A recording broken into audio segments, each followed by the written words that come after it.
seorang mendengarkan perkataanku tetapi tidak melakukannya, aku tidak menjadi hakimnya, sebab aku datang bukan untuk menghakimi dunia, melainkan menyelamatkan dunia. Jadi bukan aku yang menghakimi, aku hanya mengajarkan. A, kau mau selamat, lakukan. B, kau mau selamat, lakukan. Aku bukan hakimnya. Yang menyelamatkan itu pencipta langit dan bumi. Tetapi dasar pijakan penghakiman pencipta langit dan bumi itu bukan yang lain, melainkan perkataan yang pernah aku ucapkan. Sebab perkataan yang aku sampaikan itu bukan dari aku, tetapi dari Bapa yang telah mengutus aku. Baca 47 Yohanes 12 itu. Situ sangat jelas kok. Dan jikalau seorang mendengarkan perkataanku tetapi tidak melakukannya, aku tidak menjadi hakimnya. Sebab aku datang bukan menghakimi, aku datang untuk menyelamatkan. Lalu siapa yang akan menghakimi? Baca dalilnya. Barang siapa menolak aku dan tidak menerima perkataanku, ia sudah ada hakimnya, yaitu perkataan yang pernah aku katakan. Perkataan itulah yang akan menjadi hakimnya pada akhir zaman. Siapa perkataan yang sampaikan? Baca nomor 49. Sebab aku berkata-kata bukan dari diriku sendiri, subhanallah, tetapi dari Bapa yang mengutus aku. Dialah yang memerintahkan aku untuk mengatakan apa yang harus aku katakan dan aku sampaikan. Nomor 50-nya.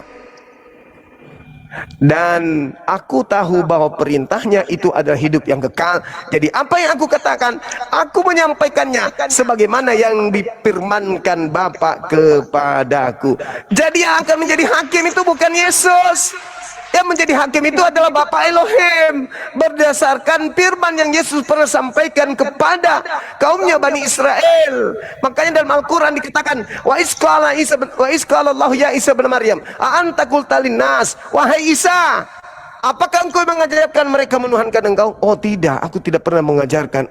Apa yang aku katakan kepada mereka adalah apa yang menjadi hakku, yaitu firman yang kau sampaikan kepadaku, itu aku sampaikan. Yang lain itu bukan hakku. Qultu lahum illa ma amartani bi ani abudullah rabbi rabbukum. Saya hanya mengajarkan kepada mereka, sembahlah Allah Tuhan kita. Kami mengenal apa yang kita kenal, yang kami kenal. Itu kata Yesus. Terakhir, coba Anda tujukan mata Anda ke dalam 1 Korintus berapa itu ya? 15 nomor berapa itu? Nomor 28. Mungkin nanti setelah Anda ambil sesi ini, tolong bacakan 1 Korintus 15:28 itu. Bagaimana posisi Yesus sesungguhnya nanti.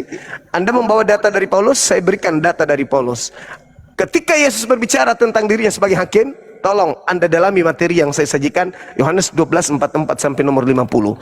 Di situ Yesus mengatakan, barang siapa yang menolak firman yang pernah aku katakan, aku tidak menjadi hakimnya, tetapi yang menjadi hakimnya adalah si pemilik firman. Siapa si pemilik firman? Yang memberikan firman kepadaku untuk aku sampaikan di tengah-tengah kaumku Bani Israel. Seperti itu, Bang.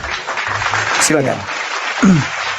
Ya, baik Bang Zuma. Jadi tentu ya, artinya semua narasi atau argumentasi kita yang kita sampaikan di atas ini kita harus mempertanggungjawabkan, dan alangkah baiknya kalau kita menyebut ayatnya. Ya kan? Jadi Bang Zuma tadi mengatakan bahwa bukan Yesuslah hakim, tetapi Elohim atau Bapa. Ya kan?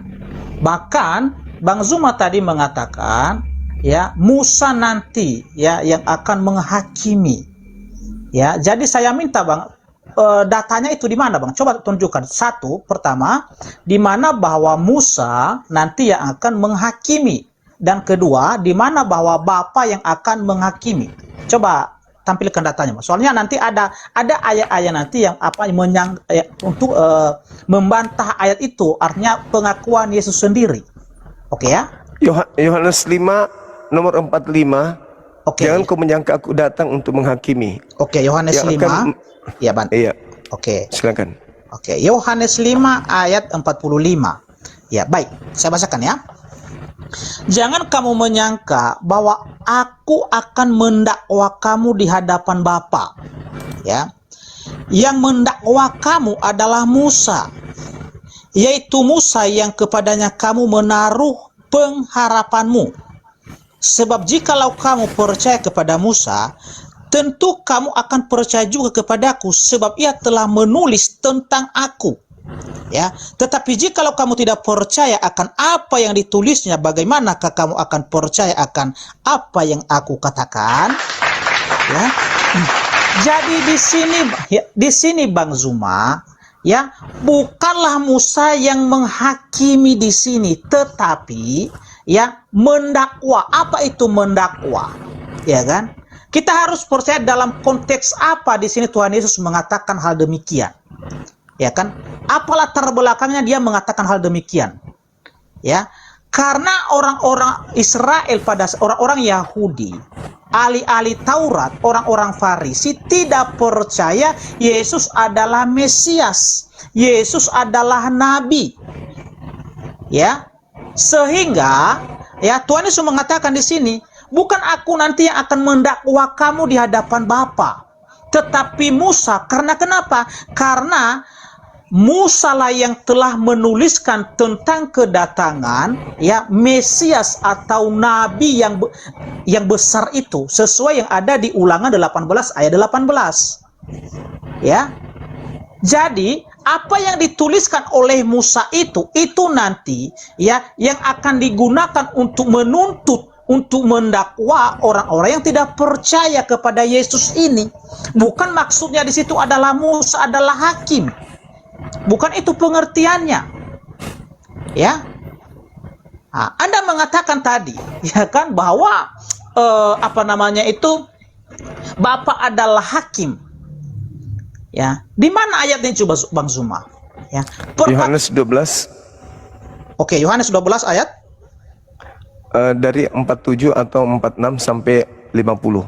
Oke, 46. Oke. Dari 46 kita baca ya. Oke, kita bacakan. Ya, aku telah datang ke dalam dunia sebagai terang, supaya setiap orang yang percaya kepadaku jangan tinggal di dalam kegelapan. Dan jikalau seorang mendengar perkataanku tetapi tidak melakukannya, aku tidak menjadi hakimnya. Sebab aku datang bukan untuk menghakimi dunia, melainkan untuk menyelamatkannya. Ya, barang siapa menolak aku dan tidak menerima perkataanku, ia sudah ada hakimnya, yaitu firman yang telah aku katakan. Itulah yang akan menjadi hakimnya pada akhir zaman. Ya, sebab aku berkata-kata bukan dari diriku sendiri, tetapi Bapa yang mengutus aku, dialah yang memerintahkan aku untuk mengatakan apa yang harus aku katakan dan aku sampaikan. Dan aku tahu bahwa perintahnya itu adalah hidup yang kekal. Jadi apa yang aku katakan, aku menyampaikannya sebagaimana yang difirmankan oleh Bapa kepadaku. Dari ayat ini tidak ada dikatakan bahwa Bapa disinilah yang menjadi hakim. Tidak ada. Ya. Tetapi Tuhan Yesus mengatakan, firman yang telah aku sampaikan itu kepada kalian, itulah nanti yang akan menjadi hakim kalian. Firman apa itu? Ketika Yesus mengatakan, ya, aku adalah Mesias, anak Allah yang maha tinggi, ya, Tuhan dan juru selamat kalian, orang-orang yang menolak itu, maka firman itu nanti yang akan menghakimi pada akhir zaman. Di mana imanmu, di mana kepercayaanmu? Tuhan Yesus telah memanggilmu, telah menyampaikan kepadamu keselamatan, tetapi engkau menolaknya, maka perkataan-perkataan Yesus itu nanti akan digunakan untuk menghakimi manusia-manusia ini. Tidak ada Bapa di sini menghakimi, Bang Zuma. Tetapi Tuhan Yesus mengatakan, ya, di Matius 5 ayat 22 dikatakan, kita baca ya. Yohanes 5 ayat 22, ini perkataan Tuhan Yesus. Ya. Bapa tidak menghakimi siapapun, melainkan telah menyerahkannya penghakiman itu seluruhnya kepada anak, supaya semua orang menghormati anak sama seperti mereka menghormati Bapa. Barang siapa tidak menghormati anak, ia juga tidak menghormati Bapa yang mengutus dia. Nomor 23 bisa nggak dibaca, Bang? Oh, ayat 23-nya? Iya. Udah kita baca ini, Bang. Coba diulang. Oke, supaya semua orang yang menghormati anak sama seperti mereka menghormati Bapa. Barang siapa tidak menghormati anak, ia juga tidak menghormati Bapa yang mengutus dia. Nah, yang mengutus dia kan ya. Oke. Nah, lanjut. Oke ya. Jadi begini ya, tidak ada di sini dijelaskan bahwa Bapa yang menghakimi, bahkan Tuhan Yesus ya jelas-jelas ya terang benerang mengatakan dialah nanti yang akan menjadi hakim, kepadanya telah diserahkan penghakiman itu. Bapa itu tidak menghakimi lagi. Ya. Jadi sudah batal ya. Pernyataan Bang Zuma tadi mengatakan Bapalah yang menghakimi. Tidak ada di sini ya. Oke. Tetapi otoritas ya kuasa penghakiman itu adalah hanya Yesus yang memiliki hal itu. Tidak ada yang lain. Oke? Oke. Bisa saya tanggapi? Bisa, silakan. Sebenarnya ketika Anda membaca Yohanes 5:23 itu tadi, di situ kan jelas dikatakan terkait dengan Yesus menghakimi disebabkan dia adalah utusan Elohim. Tapi sekiranya Anda pernah membaca data di 27-nya, di situ diterangkan begini. Dan Bapa telah memberikan kuasa kepada Yesus untuk menghakimi karena Yesus adalah anak manusia. Kenapa Yesus diberi kuasa untuk menghakimi? Karena Yesus yang pernah mengajarkan. Makanya di Al-Quran ditanya, apakah engkau yang mengajarkan dia menyembahku? Tidak. Ya udah sana, kau tentukan kepada mereka apa yang kau ajarkan kepada mereka. Itulah yang kau hakimkan. Ketika saudara mengatakan, Yesus tidak pernah mengatakan kok kalau dia itu adalah hakim, kalau yang menghakimi itu adalah Tuhan Elohim. Tadi kan saya sudah membaca dalil, Bung. Di data nomor Yohanes 12 kan Anda sudah baca sendiri. Nomor 47 kan apa yang dikatakan Yesus di sana? Barang siapa yang menolak aku dan tidak melakukan perintahku, aku tidak menjadi hakimnya. Aku tidak menjadi hakimnya. Tetapi yang menjadi hakimnya adalah firman yang pernah aku ucapkan, di mana firman itu bukan dari aku tetapi dari Bapa. Berarti bukan Yesus yang menjadi hakim, tetapi Bapa sang pemilik firman itu. Dialah yang menjadi hakim, makanya dikatakan, jadi apa yang aku katakan, aku mengatakannya, aku menyampaikannya, sebagaimana yang difirmankan, yang diucapkan oleh Bapa kepadaku. Berarti yang menjadi hakim itu adalah Bapa, karena dia yang memiliki firman. Coba Anda baca nomor 27, boleh nggak saya dengarkan abangku ini? Ayat nomor 47 dari Yohanes 12. Oke, kita baca ya. Terus ya.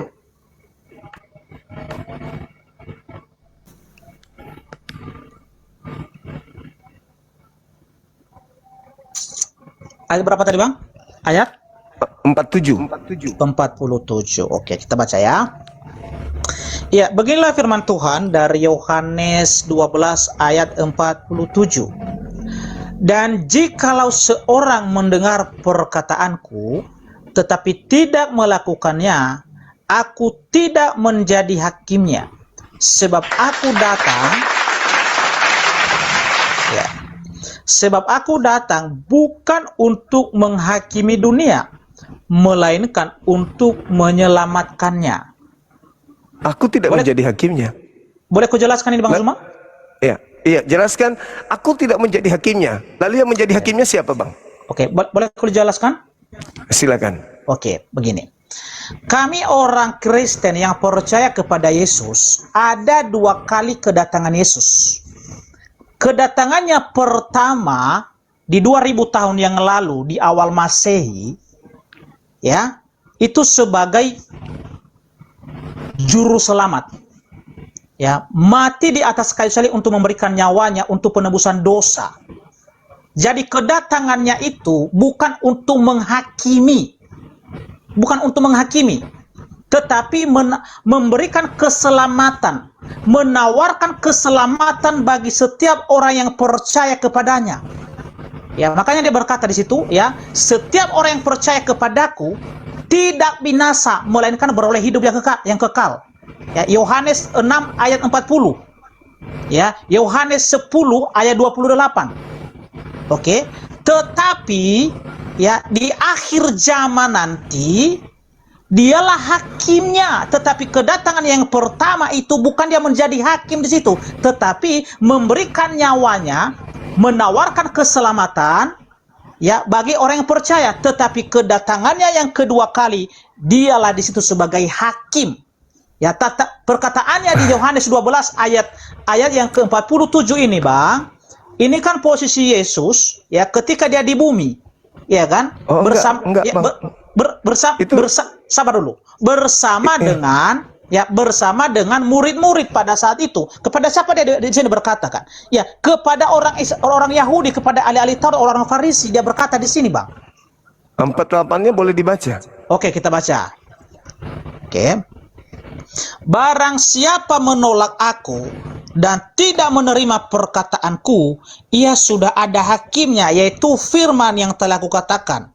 Itulah yang akan menjadi hakimnya pada akhir zaman. Oke. Firmannya siapa yang menjadi hakim di akhir zaman? Firmannya siapa? Firman Yesus. Dari mana firman itu? Perkataan Yesus. Hah? Gimana? Dari mana dia menerima firman itu? Bukan dia menerima firman itu. Perkataan yang keluar dari mulut Yesus itu, ya, ketika dia mengatakan, ya, percayalah kepadaku. Setiap orang yang percaya kepadaku, ya, tidak akan binasa, melainkan beroleh hidup yang kekal. 49 boleh dibaca. Oke, kita bacakan lagi. Oke.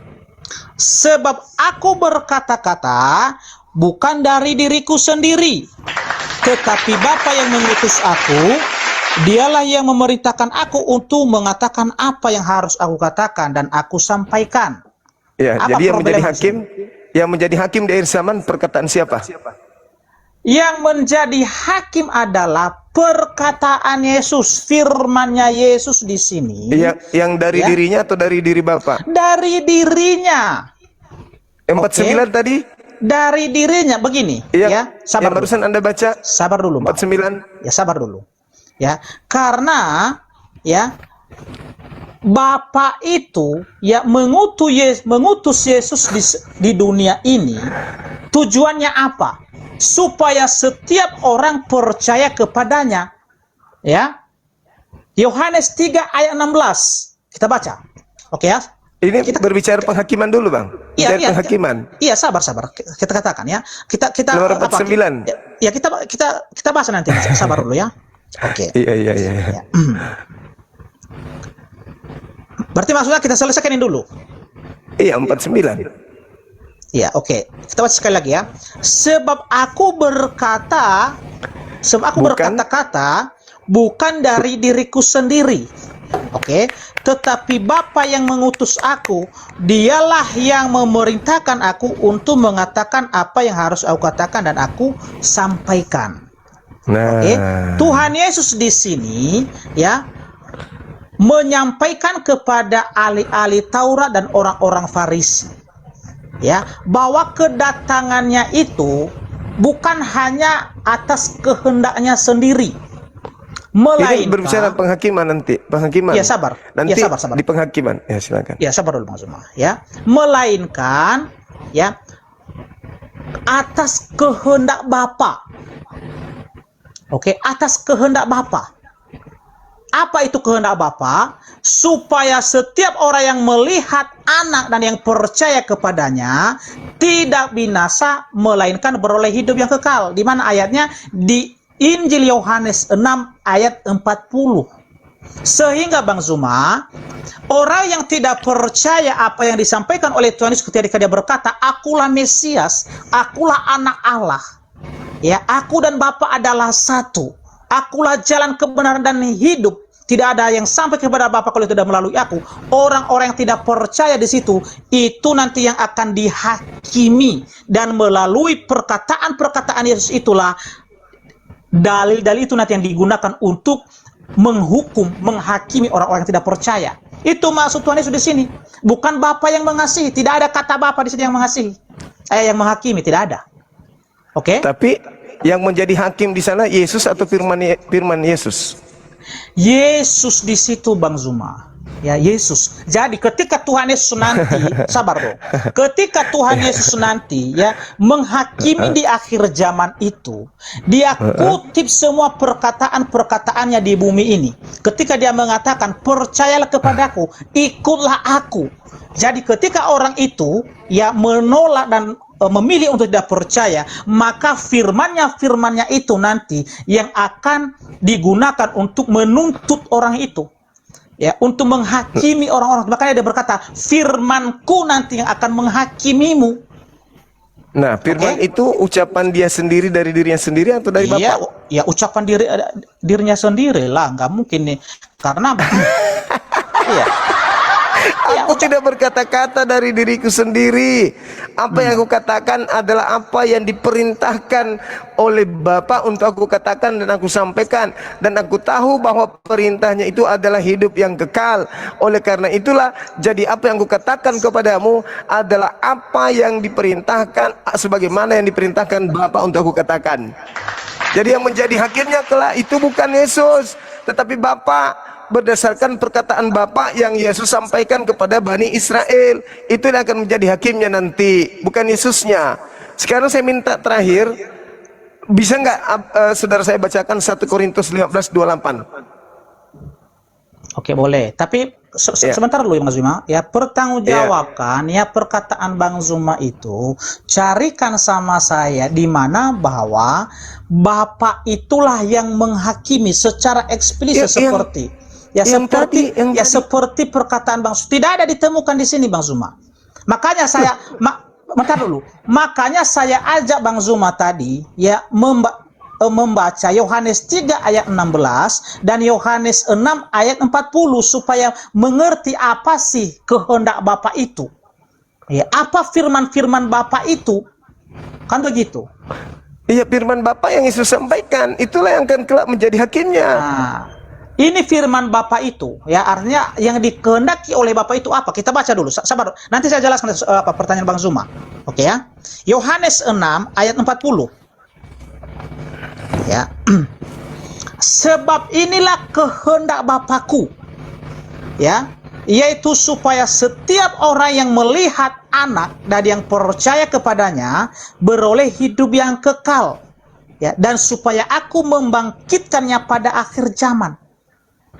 Ya, inilah kehendak Bapa itu. Makanya Bapa itu mengutus anaknya ke dunia ini supaya dunia ini percaya kepada anak yang dilihat oleh mata manusia ini. Sehingga apa yang terjadi? Diberikan kehidupan kekal, dibangkitkan nanti pada akhir zaman. Itulah kehendak Bapa. Itulah pesan-pesan Bapa itu kepada Yesus. Itu yang disampaikan oleh Yesus. Ya memang betul, Ya. tidak keliru itu, tidak keliru. Iya. Tidak keliru. Cuman masalahnya sekarang adalah ketika orang mendengarkan segala firman Yesus dan melakukannya, dia peroleh hidup. Tetapi barang siapa yang menolak, tidak melakukannya, Yesus tidak menjadi hakimnya. Tetapi yang menjadi hakimnya adalah dikembalikan kepada Bapa. Apa yang Bapa sampaikan kepadaku, itu yang aku ajarkan kepada mereka. Kalau mereka tidak melakukan apa yang kusampaikan, ya dihakimi, binasa. Tapi kalau mereka melakukan apa yang Tuhan inginkan kemudian, yang aku sampaikan, yang terlontar melalui lisanku, dan mereka melakukannya mentaatinya dan percaya, mereka memperoleh hidup yang kekal. Tak ada masalah. Cuman yang kita bahas di sini adalah Yesus itu menghakimi berdasarkan firman Bapa yang pernah ia sampaikan kepada Bani Israel. Makanya Yohanes 14 Firman yang mana, Bang Zuma? Coba sebut firman yang mana? Firmannya itu di mana? Artinya bahwa jelas nanti. Iya, perkataan Yesus. Iya, perkataan yang mana? Coba sebutkan perkataan yang mana di situ. Semua Coba. perkataan Yesus, semua perkataan Yesus bahwa aku adalah utusan Tuhan kepada kalian. Barang siapa yang percaya kepada aku tidak binasa melainkan peroleh hidup yang kekal. Oke, berarti semua perkataan Yesus ya.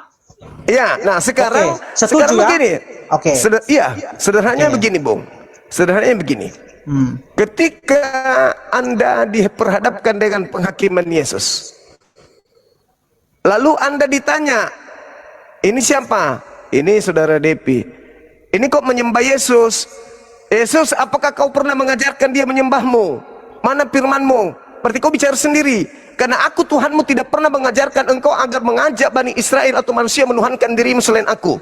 Ada enggak pernah kau ucapkan itu? Enggak, aku tidak pernah mengajarkan mereka untuk menuhankan diriku. Aku hanya mengajarkan untuk menyembah kepada kamu. Nah sekarang kalau Anda dihakimi oleh Yesus dan menemukan Anda menyembah kepada Yesus, firman mana yang Yesus pernah katakan kepada Anda untuk Anda sembah Yesus yang Anda jadikan sebagai dasar pijakan untuk selamat? Bisa ada dalilnya? Bagaimana? Firman yang mana yang Yesus sampaikan kepada Anda sampai Anda menuhankan dia, beribadah kepada dia? Mana firman Yesus yang mengatakan itu? Ketika Tuhan bertanya kepada Yesus, adakah kau mengajarkan Depi menuhankan dirimu selain daripada aku? Iya. Apakah kata Yesus kira-kira? Ada atau tidak ada? Silakan. Oke, saya bacakan ya. Iya. Oke. Pertama Bang Zuma, Tuhan Yesus mengatakan ya di Yohanes 14 ayat yang ke-15. Saya bacakan di sini dulu ya. Ini Yesus sendiri yang berkata di sini. Jikalau kamu mengasihi aku, kamu akan menuruti segala perintahku. Itu kata Tuhan Yesus ya. Oke. Apa perintah Tuhan Yesus itu? Ya kan? Atau apa pengakuannya bahwa dia adalah Tuhan, dia adalah Allah? Atau apakah ada ya, perintah Tuhan Yesus berdoa dalam namanya, menyembah kepadanya? Itu kan pertanyaan Bang Zuma kan? Iya, silakan. Oke. Bukan hanya sebatas ya pengakuan Yesus bahwa percaya dia adalah Tuhan, dia adalah Allah, tetapi dari karya-karyanya. Tetapi kita mulaikan dulu dari kesaksiannya tentang dirinya. Oke? Ini. Tuhan Yesus berkata ya di Yohanes 14 ayat yang ke-6 ya, akulah jalan dan kebenaran dan hidup. Tidak ada seorang pun yang datang kepada Bapa kalau tidak melalui aku. Inilah dasar kami itu, mengapa kami menaruh harapan kepada Yesus. Dia adalah Tuhan, dia adalah Allah. Karena satu-satunya jalan adalah Yesus. Satu-satunya kebenaran adalah Yesus. Satu-satunya kehidupan adalah Yesus. Artinya yang memberikan hidup itu adalah hanya Yesus. Karena dialah sumber kehidupan itu. Ya, dan yang satu-satunya ada kebenaran itu hanya ada dalam diri Yesus, sehingga Yesuslah yang membenarkan kami orang-orang yang tidak benar ini. Oke? Maksudnya Sabar dulu Bang Zuma. Yang saya tanya, di mana Yesus memerintahkan menyembah dirinya? Kalau yang kayak gitu itu tidak salah. Aku jalan, aku kebenaran. Oke, baik. Yang dimakan Tuhan bertanya tuh, loh, ini kok ada orang-orang menyembah kamu? Kan yang harus disembahkan aku. Kok mereka menyembahmu? Kau pernah mengajarkan dia? Apa jawaban Yesus? Oke. Kalau kata-kata menyembah ya, sabar dulu ya. Yohanes 14 ayat ke-14. Oke, saya bacakan ya. Ini perkataan Tuhan Yesus. Makanya kami semua orang Kristen di seluruh dunia dari 2000 tahun yang lalu, kami itu menyembah, memuji, berdoa, berseru di dalam nama Yesus. Oke, ini perkataan Tuhan Yesus. Saya bacakan. Yohanes 14 ayat 13 dan 14. Dan apa juga yang kamu minta dalam namaku, aku akan melakukannya, supaya Bapa dipermuliakan di dalam Anak. Ayat 14. Jika kamu meminta sesuatu kepadaku dalam namaku, aku akan melakukannya. Ya, jadi Tuhan Yesus di sini memerintahkan murid-murid dan orang-orang percaya ya berdoa meminta segala sesuatu dalam namanya. Ya. Meminta kepada siapa? Dalam namanya, dalam nama Yesus. Meminta kepada Yesus. Bukan kepada Bapa. Bukan kepada Bapa, kepada Yesus. Ya, Oke. coba silakan diulang lagi dalilnya. Kita baca ya. Dan apa juga yang kamu minta dalam namaku, aku akan melakukannya supaya Bapa dipermuliakan di dalam Anak. Jika kamu ayat Bapak 14, jika kamu meminta sesuatu kepadaku dalam namaku, aku akan melakukannya. Nah, Ya, oke. bukan mengabulkannya, bukan mengabulkan, tapi melakukan. Sabar Bang Zuma, ya. Iya, Inilah iya. alasan kenapa kami orang Kristen itu menyembah, memuji, meminta dalam nama Yesus. Ya. Dan para Meminta, murid, ya. sabar dulu ya. Para murid ya yang telah memulaikan ya menyembah sujud di hadapan Yesus itu, ya. Karena kenapa? Karena murid-murid itu ya mengenal siapa Yesus. Ya, di mana ayatnya? Di Matius 28, Bang Zuma. Kita baca ya. Ini murid-murid yang terlebih dahulu menyembah kepada Yesus itu. Makanya itu yang kami ikuti, ya. Matius 28. Yesus yang keluar dari kubur kan? Sabar, Bang.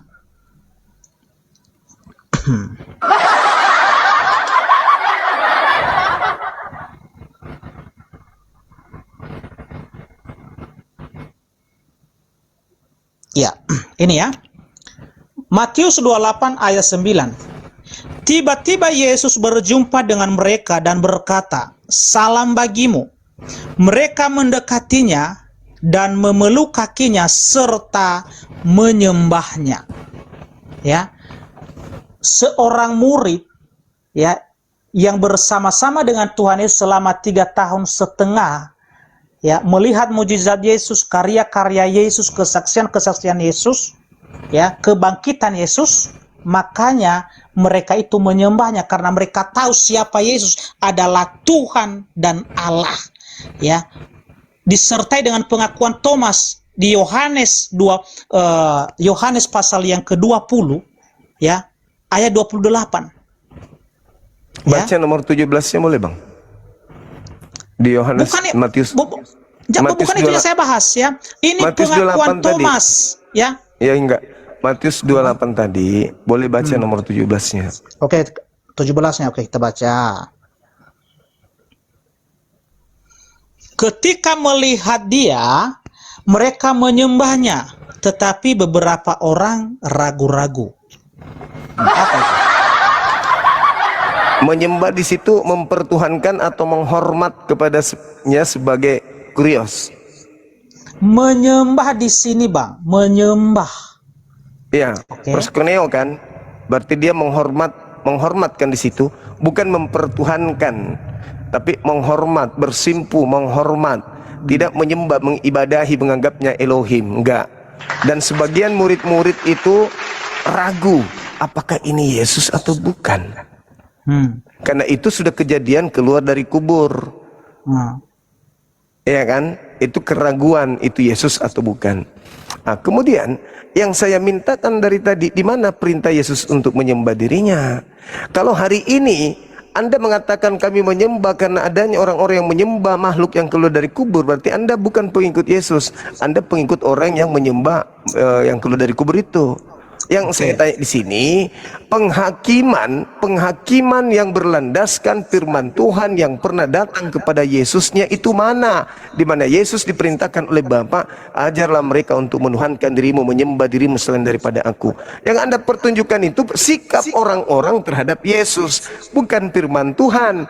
Itu keterangan Matius. Yang saya minta ini kan dasar pijakan penghakiman kelak di akhir zaman adalah firman yang Yesus terima dari Bapa.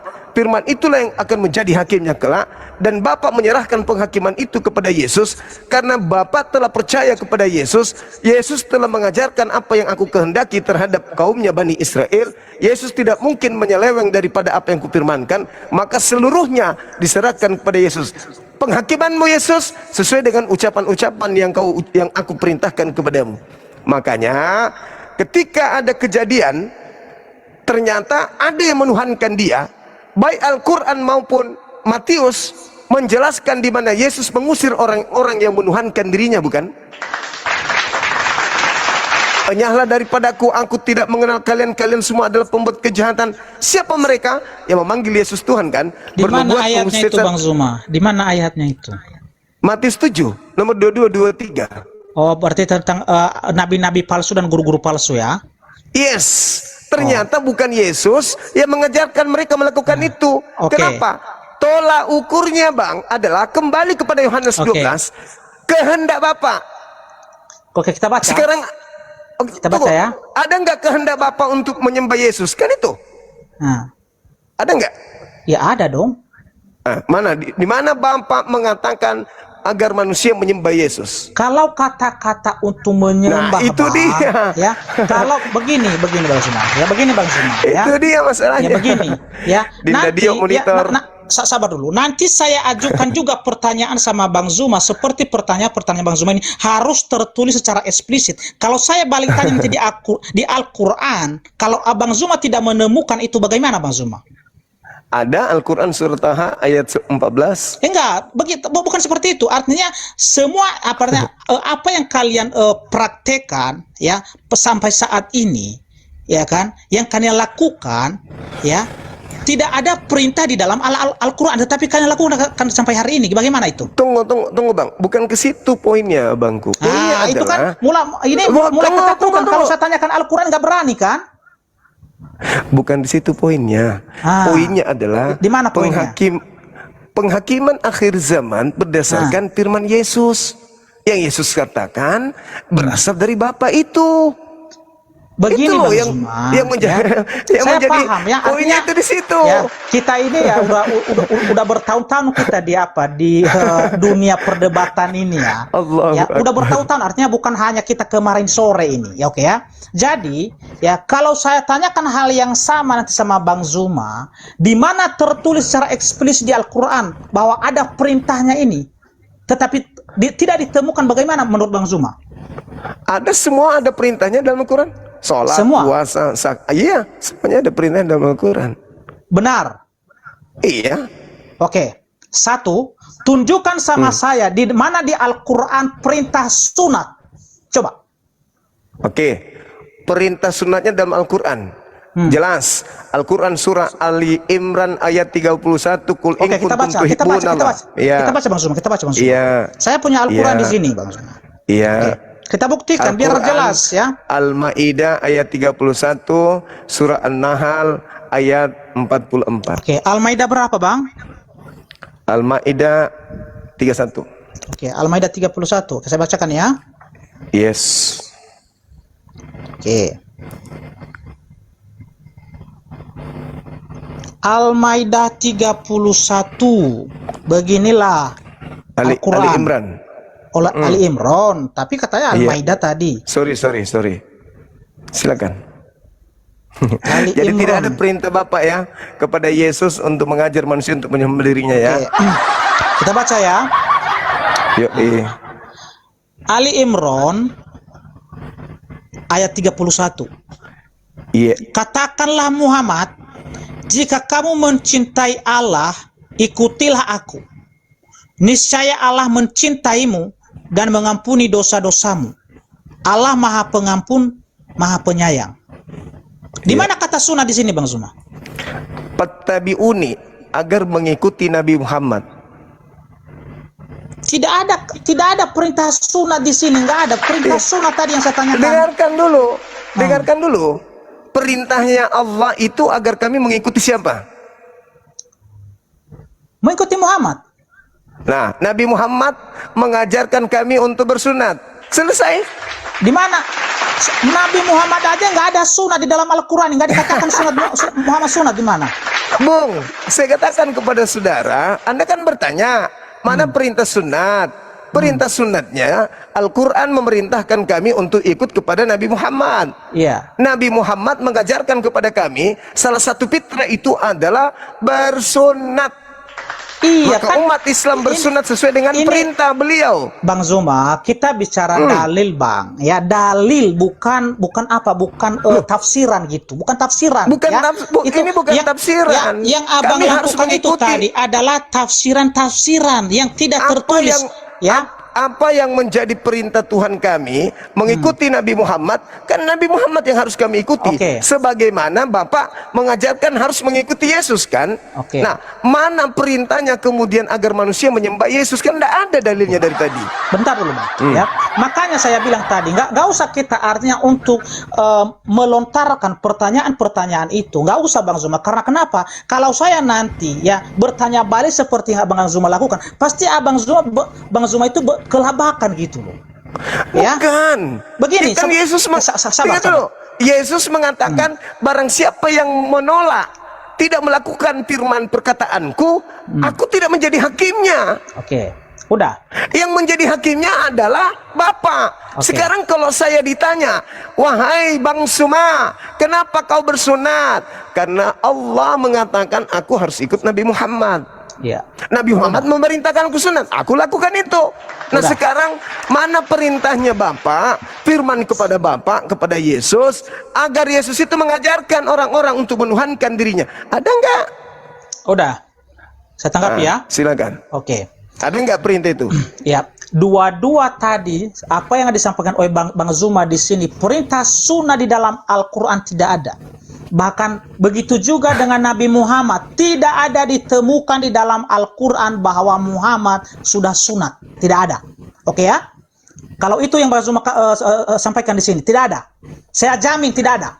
Oke ya? Oke. Sekarang saya tanya sama Anda, Islam itu sumber hukumnya Al-Quran dan apa? Bagaimana? Al-Quran dan sumber hukumnya. Sumber hukum Islam itu ada dua, Al-Quran dan hadits. Oke. Iya, saya ngerti itu. Saya ngerti itu Bang Zuma. Saya ngerti Ya itu. sudah. Makanya saya bilang tadi, Bung, ya. dengarkan. Sabar dulu. Umat Islam dihakimi bukan berbicara mengenai sunat di situ, tetapi orang Kristen dihakimi berdasarkan firman Tuhan.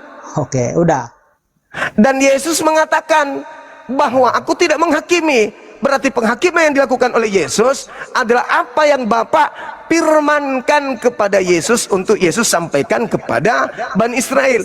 Pertanyaan saya, ada nggak firman Tuhan kepada Yesus agar orang-orang menuhankan Yesus, menyembah Yesus? Ada nggak?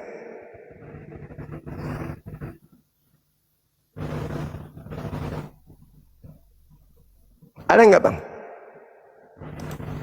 Halo? Dinda Dio naik dong, teman-teman apologet Islam, saya mau ibadah ini.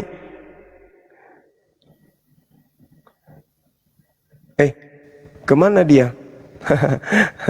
Kemana beliau? Diturunkan nggak? Ada nggak host yang menurunkan beliau?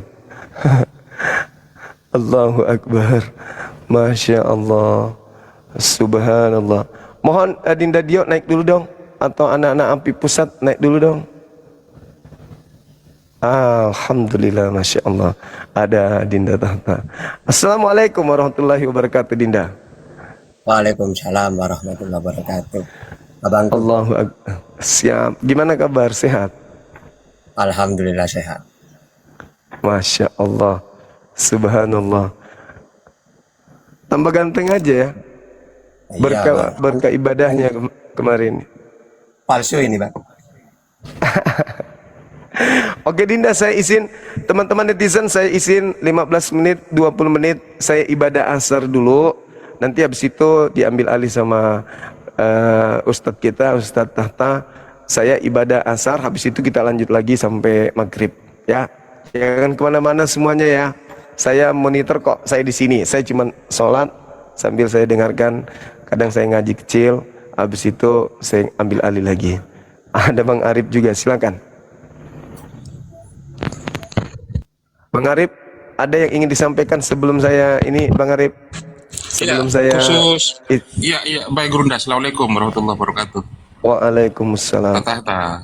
Khusus penonton yang ada di bawah masih ada sekitar 9.000 ya.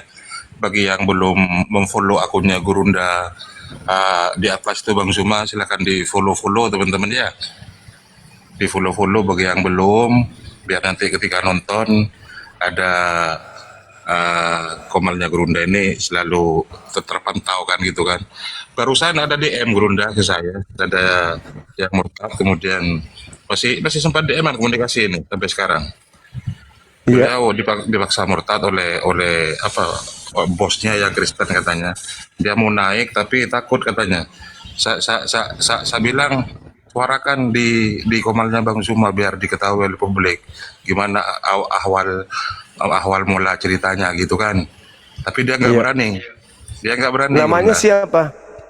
Namanya siapa ya? Pejantan apa gitu. Ada masih tetap Oh, DM-an dengan saya ini. Cuman mohon yang yang barusan DM-an dengan saya silakan naik.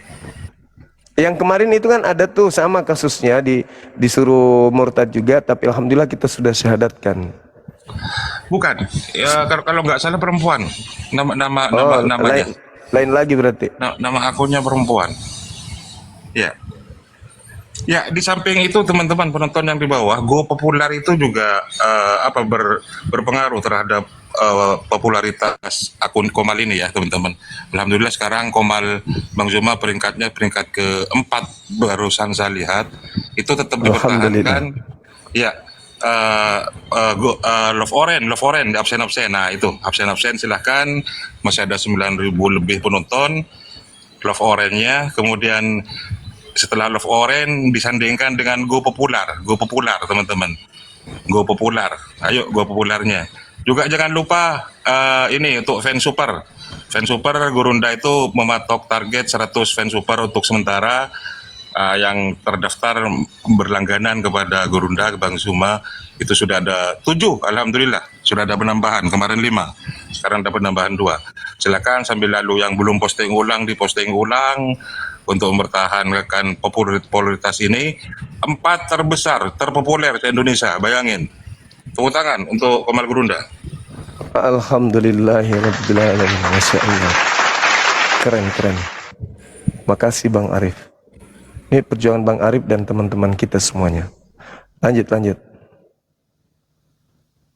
Iya, nggak apa-apa Gurunda. Itu sematkan aja mawar yang kecil-kecil itu nggak apa-apa Gurunda, nggak apa-apa. Iya, itu untuk ini ya. Biar tercapai mawar itu. Itu untuk Oke, bagi siap. teman-teman yang terjangkau itu kan bisa menjangkau. Itu mawar. Oh itu Loforen itu Gurunda. itu Loforen. Satunya yang mawar. Ya, nggak Sorry. apa-apa, Iya nanti nggak apa-apa. Setelah ini tidak hilang, nanti ganti ke mawar aja. Siap. Oke, dilanjut silakan Dinda, saya ibadah dulu sejenak sambil memperbaiki ini. YouTube lagi ada gangguan ya. Ustaz Tahta, ready Ustaz Tahta? Iya, ini ada pujian, saya pakai headset. Ada Iya. musola pujian.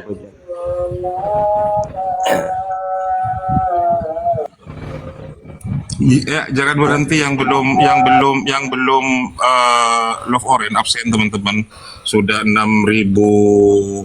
6.638 Love Orange-nya. Alhamdulillah ya.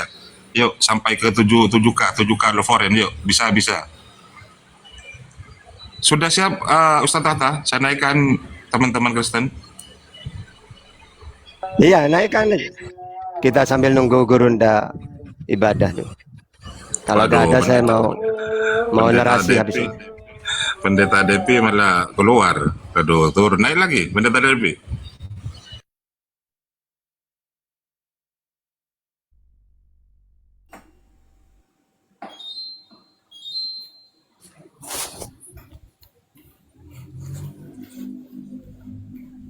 Oke, kalau mau dialog ini temanya kita narasi gantian ya. Saya dulu atau Kristennya habis ini. Ayo silakan kenalkan dulu ini.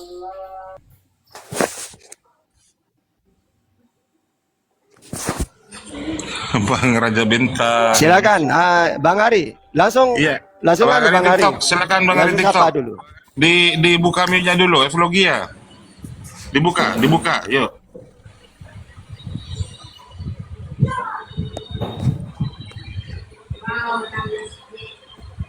Dibuka. Waduh, nggak mau dibuka ya. Saya turunkan ya. Kalau nggak mau dibuka, saya ganti dengan yang lain. Ya, teman-teman yang sudah berkontribusi di Komalnya Gurunda, saya ucapkan banyak-banyak terima kasih ya, terutama kepada para pensupport, Abang Rintik, Rintim, Abi Raja Bintang, Bang Wan, Malaysia, gimana kabarnya Malaysia?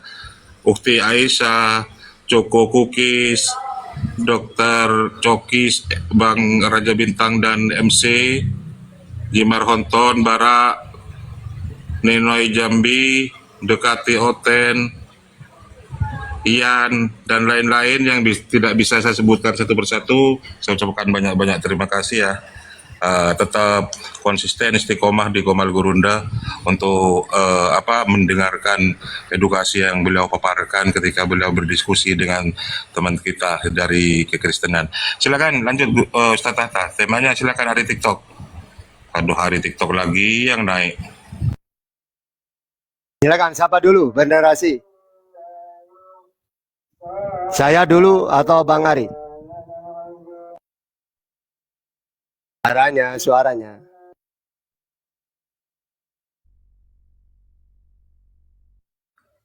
Suara, mana suara? Ya, aku mau nanya ya. Kan kalau di Islam itu Al-Quran itu penyempurna ya. Penyempurna kitab-kitab ya. Kalau Al-Quran itu penyempurna kitab-kitab, kenapa harus ada hadis lagi? Hadis itu tujuannya untuk apa sih? Katanya penyempurna, kok ada hadis lagi? Hadis itu untuk apa itu hadis?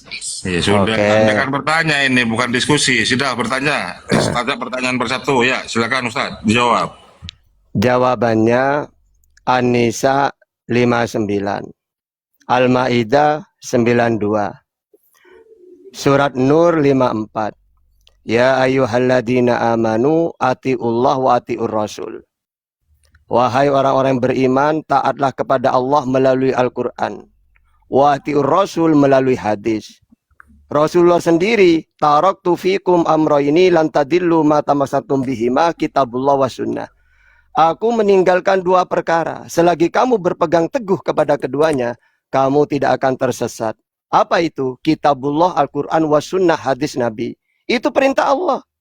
Sama dengan Anda perjanjian baru. Kenapa kok ada perjanjian lama? Kok ada surat-surat Paulus di situ? Padahal bukan firman Tuhan. Ayo. Begitu juga orang Wahyudi. Ada Taurat, ada Talmud, ada Mikdas, ada Halakah, ada Akodah. Sama seperti Islam. Ada Quran, ada hadis, ada fikih. Ya. Cuma kalau Islam, Al-Quran itu murni firmannya Allah. 114 surat, 6.666 ayat, 1.027.000 huruf. Firman yang pertama kali Nabi Muhammad terima adalah Iqra bismi rabbikal ladzi khalaq. Kalau Yesus, apa firman pertama kali yang dia terima? Tidak begini Bang, tapi kalau kalau setahu saya kalau hadis itu kan dari pemikiran-pemikiran manusia sendiri, kenapa harus diimani? Loh, kan perintah Allah. Hadis kan itu bukan firman. Tadi kan saya udah bilang, di dalam surat An-Nisa 59, juga surat Al-Maidah 92, juga di dalam surat Nur ayat 54, perintah Allah.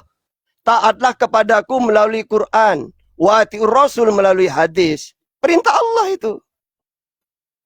Nah sekarang, mana perintah Yesus? Disuruh mengikuti surat-surat Paulus. Silakan.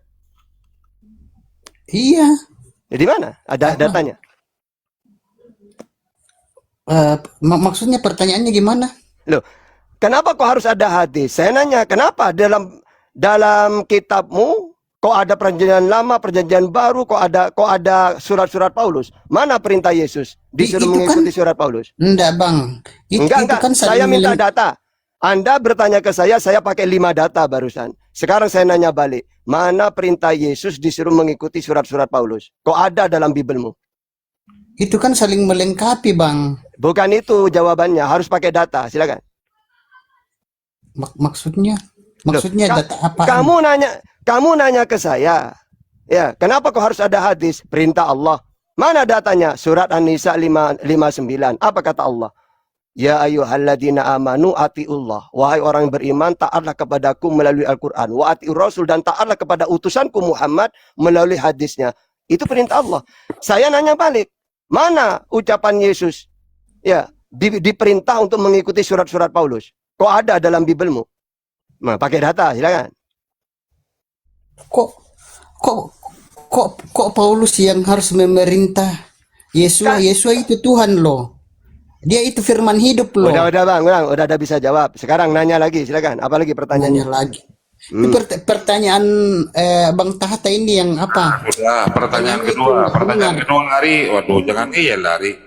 Anda kalau saya tantang dialog pakai data ini, itu temanya Bang Juma, Anda tidak mungkin berani. Karena Kristen tidak mungkin paham Bible. Coba, saya tantang kamu, itu temanya. Yesus Tuhan untuk siapa?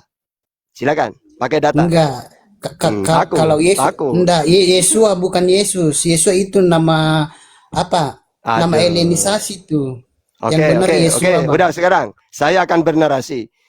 Jadi kalau ada data, temanya Bang Juma ini keren banget. Saya yakin semua pendeta, tunggu tenang. Untuk siapa? Saya yakin semua pendeta, tenang, kita gantian ngomong. Saya yakin semua pendeta tidak berani tema ini. Karena temanya Yesus Tuhan untuk siapa? Gak nyambung orang Kristen. Bible juga gak nyambung. Tunggu. Jawabannya gampang. Kita gantian. Kalau gini, Yesus Tuhan untuk siapa? Yesus tidak pernah ngaku Tuhan. Dia ngaku utusan. Aku diutus untuk domba-domba yang hilang dari Sriwil. Matius 15:24. Aku berdoa untuk mereka Sriwil, bukan untuk dunia aku berdoa. Matius 7:6. Aku juru selamat untuk Sriwil. KPR 13:23. Yang aku hakimi 12 suku Sriwil. Matius 19:28. Jadi kalau yang ada, Yesus tidak pernah ngaku Tuhan. Dia ngaku utusan, ngaku nabi. Markus 6:4. Tugasnya penyampai firman, Yohanes 3:34. Menerima firman, Yohanes 12:50. Jadi kalau ditanya, Yesus Tuhan sejak kapan? Gak ada. Wong dia dari lahir bukan siapa-siapa. Umur 20 bukan siapa-siapa. Baru dia kira-kira umur 30, baru dia menjadi utusan. Coba baca, Lukas 3 ayat 23. Yesus mengerjakan permulaan, melakukan pekerjaan, kira-kira umur 30. Baru dia jadi nabi. Tidak pernah jadi Tuhan. Nah coba sekarang, pakai data, Yesus Tuhan untuk siapa? Silakan pakai data. Yesua itu Tuhan untuk seluruh umat Nasrani, Kristen, dan Katolik di seluruh dunia. Data. Yesua itu Tuhan untuk seluruh umat Nasrani, Kristen, dan Katolik di seluruh dunia, Bang. Data. Karena Yesua itu juru selamat manusia. Dan sebelum Abraham ada, aku ada. Coba ayatnya, sebelum Abraham ada, aku ada. Coba aku cari ayatnya ya. Coba bayangkan, dia bilang sebelum Abraham ada, aku ada. Orang dialog itu bukan membayangkan, berdata. Silakan. Iya, aku kasih ayatnya, sebelum Abraham ada, aku ada. Kalau cuma Abraham, aku ada sebelum Abraham ada, lebih hebat Salomo dong. Apa kata Salomo? Amsal 8 ayat 22. Tuhan, aku ada sebelum langit dan bumi ada. Ayatnya mana? Ya, baca Salomo. Amsal 8 ayat 22, 23. Baca. Tuhan telah menciptakan aku sebagai permulaan pekerjaan. Itu yang hebat. Enggak. Kenapa Yesus disalib? Anda dulu datanya, silakan. Kalau saya udah pakai data, silakan. Iya, apa? Di mana ayatnya? Di mana Abraham? Yesus ada sebelum Abraham. Kamu bacakan. Kalau sudah kamu temukan ayatnya, berarti ayat itu lebih hebat Salomo. Karena Salomo ada. Ya kamu dulu cari ayatnya, silakan. Mana? Ini yang sebelum Abraham ada, aku ada kan? Iya, mana datanya? Iya, ini nih. Ya, silakan. Setelah kamu temukan, kalau saya tahu ayatnya itu, tapi saya tidak mau. Kamu temukan dulu, nanti saya bantu. Ya, silakan.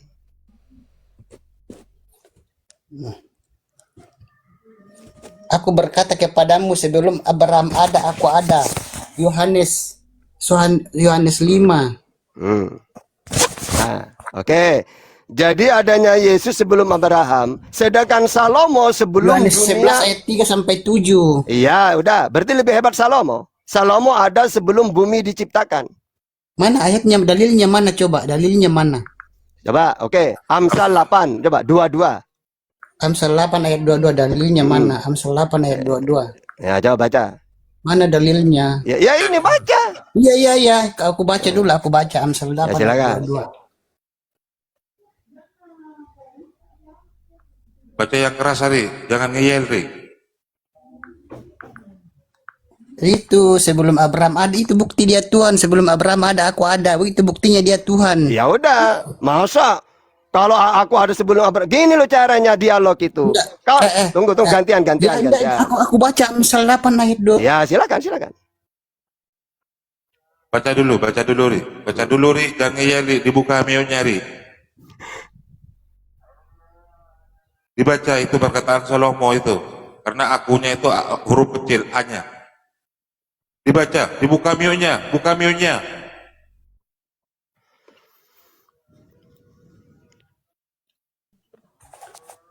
Oke, begini. Yahweh memiliki aku sejak permulaan jalannya, bahkan sejak awal dari pekerjaannya. Aku dibentuk dari keabadian sejak permulaan sebelum bumi ada. Aku telah lahir ketika samudra raya belum ada, bahkan ketika sumber-sumber yang melimpah sebelum dengan segala air. sesuatu ada, bukan Abraham, barusan Abraham itu. Kalau ini sebelum segala sesuatu ada, sudah ada dibentuk Salomo. Udah, kamu udah paham Bible. Dia ini cuma nabi ini. Jangan disanggah. Pertanyaan kedua. Pertanyaan kedua, silakan. Pertanyaan kedua, silakan. Caranya gini seharusnya ya. Kalau Anda mengatakan Yesus Tuhan, itu dibantah oleh Yesus. Karena Yesus tidak pernah. Justru Yesus memperkenalkan Tuhan yang benar. Hukum yang terutama denganlah seriwil, Tuhan Allah kita, Tuhanku dan Tuhanmu. Itulah Allah yang Esa. Jadi yang benar dia punya Tuhan. Aku bersyukur kepadamu Bapa, Tuhan langit dan bumi, Matius 11:25. Aku menyembahmu Bapa, Yohanes 4:22. Nah kamu siapa Tuhanmu? Kalau Tuhannya Yesus sama seperti saya. Ayo.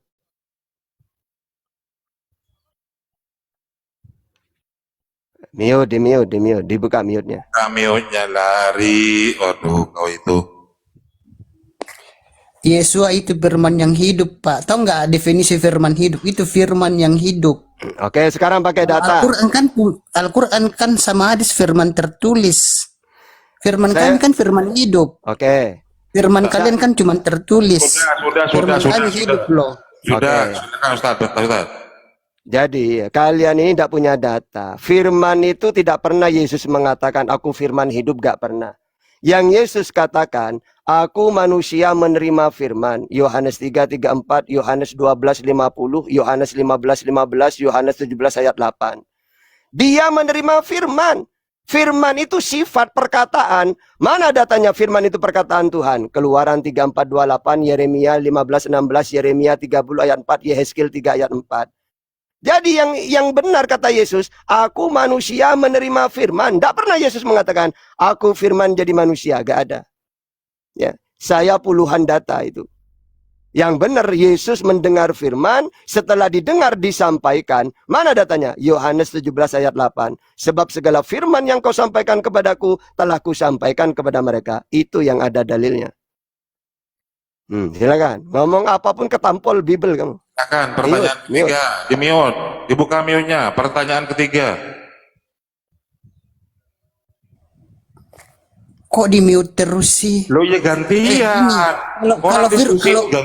Kalau firman yang keluar itu jadi Tuhan bisa nggak? Kalau firman yang keluar dari Yesus itu bisa nggak jadi Tuhan? Ya bisa kalau ada dalilnya. Yang ada itu Tuhan menciptakan dengan berfirman. Mana datanya? Yakobus 1 ayat 18, Petrus 3 ayat 5, Ibrani 11 ayat 3. Tuhan menciptakan dengan berfirman. Yohanes 1 ayat 3. Berfirmanlah Tuhan, jadilah terang. Jadi. Kejadian 1 ayat 6. Berfirmanlah Tuhan, jadilah cakrawala. Tidak pernah firman menjelma. Yang ada Tuhan menciptakan dengan berfirman. Idza aradallahu syai'an ayyakuna lahu kun fayakun. Iya, karena firman itu adalah Tuhan sendiri, sang pencipta sendiri. Terus. Terus, Benar kan? kenapa? Terus Tuhan kenapa? kan sang pencipta sendiri. Ya, terus siapa yang menciptakan? Dan Yesua itu adalah firman yang Di mana datanya? firman sendiri yang turun ke bumi Oke, jadi di mana manusia. datanya pengakuan Yesus kalau dirinya firman jadi manusia? Di mana? Saya punya puluhan data. Kata Yesus dia bukan firman, tapi menerima firman. Puluhan data saya punya. Saya kasih gambarannya. Kalau Tuhan itu tidak datang ke bumi, kalau saya tanya sama Pak Tahta ya, kalau Tuhan itu kudus enggak? Tuhan itu maha kudus enggak? Saya jawab. Kalau Tuhan turun menjelma jadi manusia, pagan. Contohnya Dewa Wisnu menjadi manusia Krishna. Tapi kalau Yesus Tuhanmu di mana? Tuhanku di langit. Matius 18:19, Matius 23 ayat 9. Gak pernah Yesus mengatakan, Tuhanku menjadi aku. Gak ada.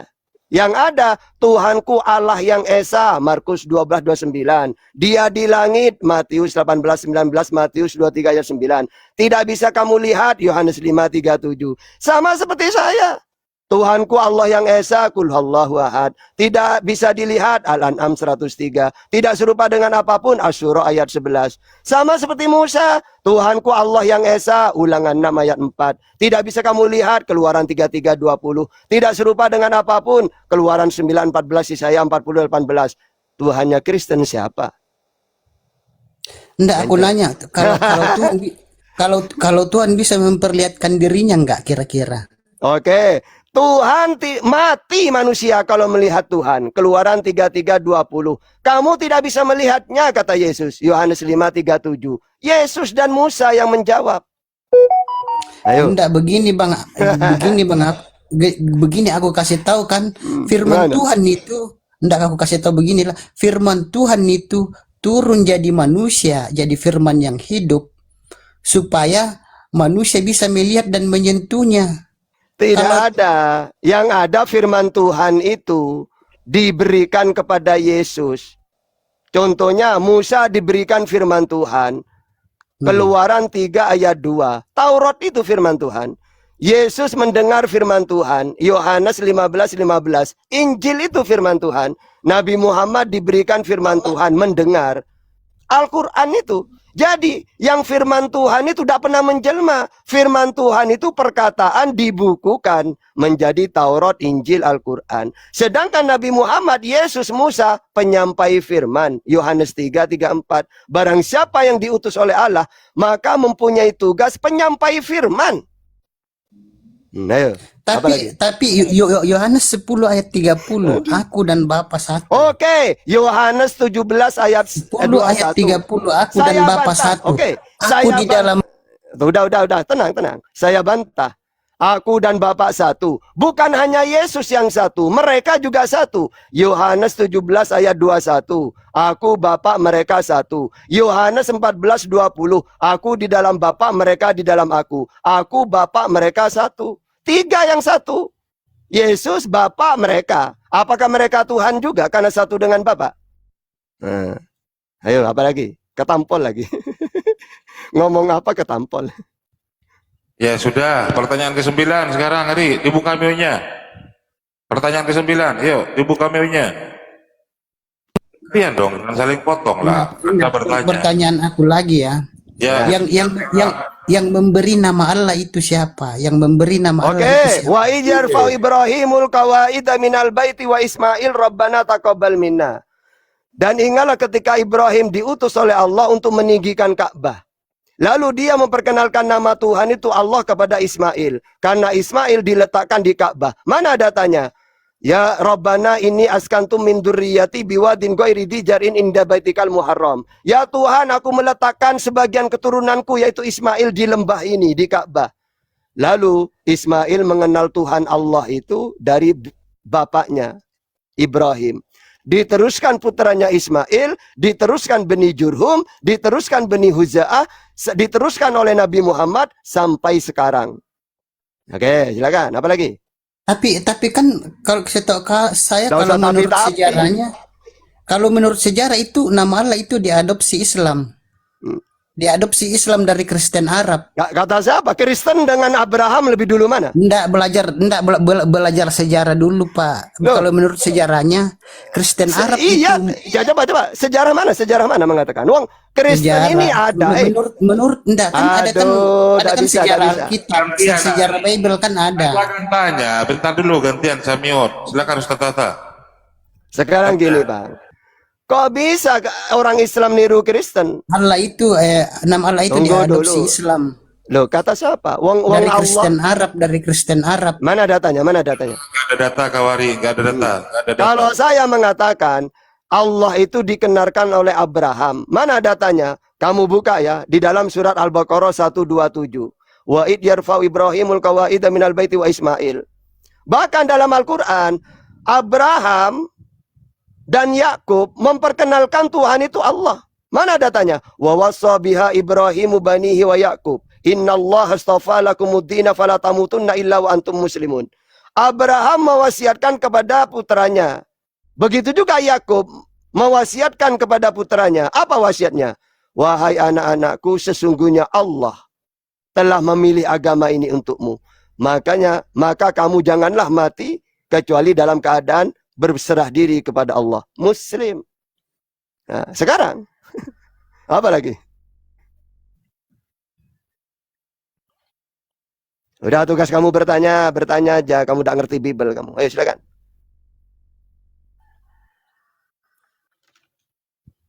Di mute, buka. Setahu saya di abad pertama itu Kristen di Arab itu sudah memakai nama Allah. Oke. Islam kan lahir pada abad ke-7, Pak. Bang. Islam datang pada abad ke-7. Oke. Orang Arab kenal nama Allah itu dari Abraham. Abraham diteruskan Ismail, Ismail diteruskan Bani Jurhum, Bani Jurhum diteruskan Bani Huza'ah, dari Bani Huza'ah diteruskan oleh Nabi Muhammad, oleh Nabi Muhammad diteruskan sampai kita umat Islam seluruh dunia. Memang asal-usulnya nama Allah itu dari Abraham. Udah dikasih tahu dari awal kok. Orang Kristen Kristen. Tapi kami di Kristen Abraham tidak pernah dikasih bahwa Abraham kau memperkenalkan ke umatku kalau namaku Allah. Kalau kami di Kristen kami tahu nama Tuhan kami itu dari Nabi Musa. Siapa nama Tuhanmu? Enggak, kalau Nabi Enggak, barusan ngomong. Kalau kami kenal Tuhan dari Musa, siapa Tuhannya Musa dengan namanya Yod-He-Wo-He dibaca Yahweh. Oke, bukan Yesus. Iya, bukan Yesus, Yahweh. Yahweh dan Yesus. Yesus Hamasiah. Oke, berarti Tuhannya Kristen bukan Yesus. Yesus Hamasiah, Yesus atau Yesus Hamasiah itu adalah utusannya, reinkarnasinya. Oh, berarti bukan Tuhan ya? Oke, berarti bukan Tuhan ya? juga tapi perwujudannya. Kalau Tuhan juga, berarti Tuhan ada dua. Satu itu karena Tuhan Maha Kuasa. Kalau satu yang mana? Allah Bapa atau Yesus? Aku dan Bapa satu, aku di dalam dia dan dia di dalam aku. Mereka juga satu. Yohanes 17 ayat 21, Yohanes 14 ayat 20. Mereka satu juga dengan Bapa. Tapi aku dan Bapa adalah satu, aku di dalam dia dan dia di dalam aku. Mereka juga satu. Aku Bapa, mereka satu. Yohanes 17 siapa itu mereka ayat yang maksud Bapa mereka di sini siapa? Ya murid-muridnya Yesus. Aduh kau Ari. Silakan bertanya lagi. Pertanyaan ke-13. Silakan. Aduh gimana? Aduh. Dijawab. Apa lagi? Kalau apa? Dijawab. Silakan pertanyaan ke-13 sekarang. Yuk. Aduh ini belum selesai ke pertanyaan itu kalau itu enggak pertanyaan saya lagi tujuan itu apa mencium batu di Ka'bah itu tujuannya apa ya? Sudah. Jawab bisa tata dulu gantian. Oke. Jadi gini, yang namanya kiblat itu bukan batu, bukan bangunan, tanahnya. Makanya tapi kok dipegang-pegang dicium-cium tujuannya apa itu?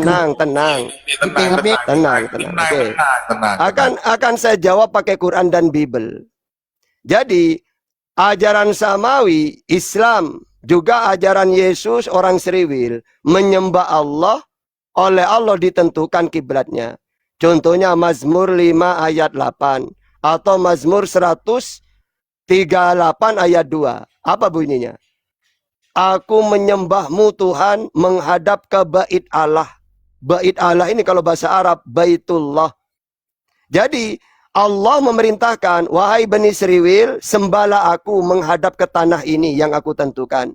Begitu juga umat Islam. Nabi Muhammad awalnya menghadap ke Seriwil itu, Baitul Maqdis. Lalu oleh Allah dikembalikan, wahai Muhammad, hadapkanlah kamu ketika sholat ke Ka'bah. Karena Ka'bah itulah kiblat pertama. Karena yang membangun Ka'bah Abraham. Wa id yarfa Ibrahimul qawaida minal baiti wa Ismail. Dan ingatlah ketika Ibrahim diutus oleh Allah untuk meninggikan Ka'bah. Bahkan Ka'bah lebih dulu ada daripada Baitul Maqdis. Mana datanya? Inna awwala baiti wudi'a linnas lalladzi bi Bakkah. Sesungguhnya rumah ibadah, kiblat pertama kali Ka'bah. Karena Ka'bah yang membangun Abraham. Sedangkan Baitul Maqdis Salomo. Lebih tua mana Salomo dengan Abraham? Nah, sehingga ajaran Samawi menyembah Allah menghadap ke kiblat yang Allah tentukan. Kalau Kristen ajaran pagan tidak punya kiblat. Oke, apa lagi?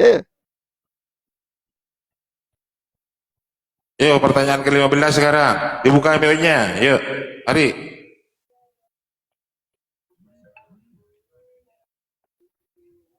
Dibuka MIO-nya, Ari. Dibuka MIO-nya. Pertanyaan ke-16. Enggak, Pak Tahta ya. Aku pernah juga nanya aku juga pernah nanya ke Bang Suma tentang nama Allah ini. Bang Suma bilang nama Allah itu ditahu dari Nabi Musa. Tapi Pak Tahta tadi bilang ditahunya dari Nabi Abraham. Jadi yang benar yang mana? Aku jadi bingung ini. Oke. Musa. Kan Bang Suma kan bilang tahunya dari Nabi Musa. Saya jawab. Benar. Nabi dari Musa, benar. Mana dalilnya? Al-Qasas ayat 14. Karena Allah berfirman kepada Musa. Ya. Wahai Musa, innani anallah. Wahai Musa, sesungguhnya aku adalah Allah. Benar Bang Juma. Karena Abraham dengan Musa, ya sama saja cucunya Musa itu. Mau kamu mengatakan, oh Bang Juma mengatakan dari Yakub, dari Ishak, benar. Mana datanya? Wa wassa biha Ibrahimu banihi wa Yakub. Ya baniya, innallaha astafa. Apa kata Yakub kepada putranya? Wahai putra-putraku, sesungguhnya Allah memilih agama ini untukmu. Benar sudah Bang Juma itu. Karena ada datanya. Karena semua para nabi ini diutus oleh Allah. Qulu amanna billahi wa ma unjila ilaina wa ma unjila ila Ibrahim wa Ismail wa Ishaq wa Yaqub wal asbati wa ma utiya Musa wa Isa wa ma utiya nabiyyuna min rabbihim la nufarriqu baina ahadin minhum wa nahnu lahu muslimun. Semua para nabi diutus oleh Allah. Oke, apa lagi? Tapi begini Bang, begini Abraham sama Musa kan tidak pernah berbahasa Arab. Kok bisa ada berbahasa Arab sih? Mereka tidak tahu bahasa Arab loh. Surat Ibrahim ayat 4 atau ayat Mereka 6. nggak pernah berbahasa Arab. Tunggu dulu, tunggu. Ya. Surat Ibrahim Kok ayat bisa 4. ada bahasa Arab sih? Diam, Anda. Diam dulu. Aduh, pokoknya. Gini, Bang. Kenapa harus berbahasa Arab? Karena Nabi Muhammad orang Arab, Ibrahim ayat 4. Ya, semua wahyu yang aku berikan kepada nabi-nabi memakai bahasa kaumnya. Contohnya, Musa misalnya bahasa Aramaik. Wahyu yang diterima Musa bahasa Aramaik. Tapi kenapa Musa menceritakan Adam kok pakai bahasa Aramaik atau Ibrani? Emangnya Adam dulu bahasa Ibrani? Ya tidak. Kenapa pakai bahasa itu? Karena wahyu turun memakai bahasa kaumnya.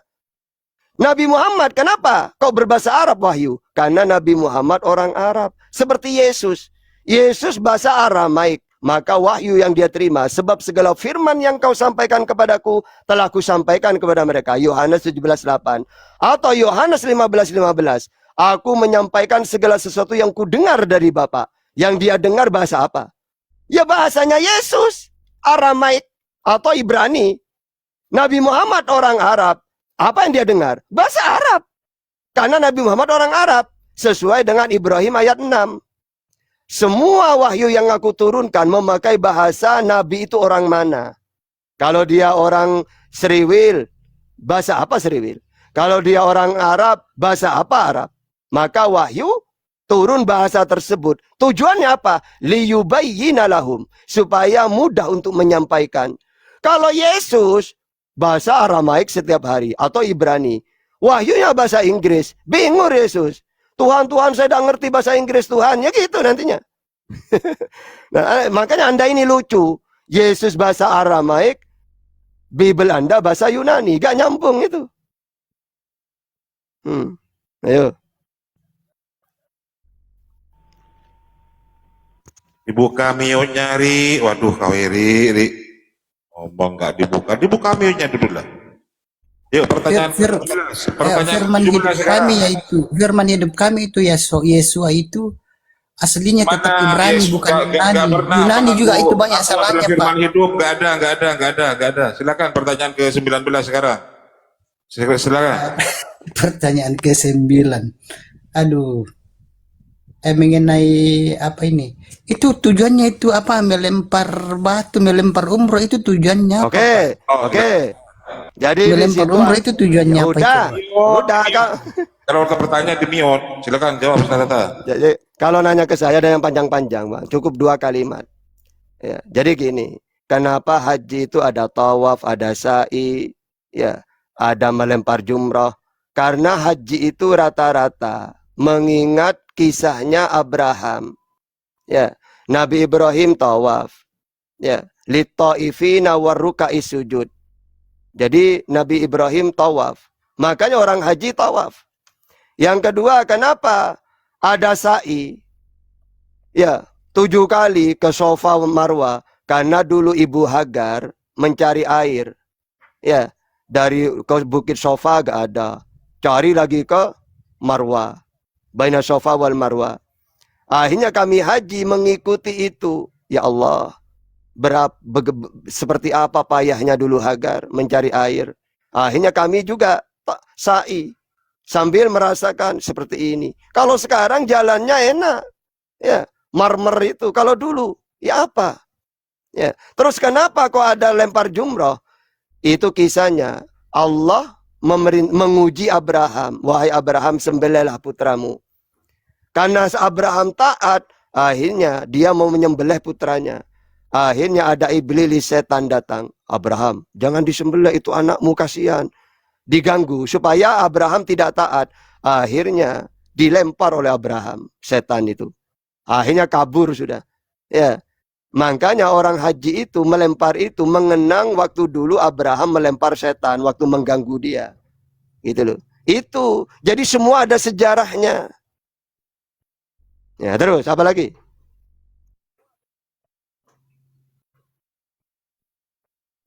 Ya, istirahat dulu kau, Ari. Sebentar, ada Pak Jospen ini. Undangan khusus ini. Pernah nggak ada umat Islam bersaksi naik ke surga begitu? Oke. Sebentar, Ari. Oke, biarin. Jawab dulu. Jadi gini, orang Islam itu ribuan yang sudah di surga.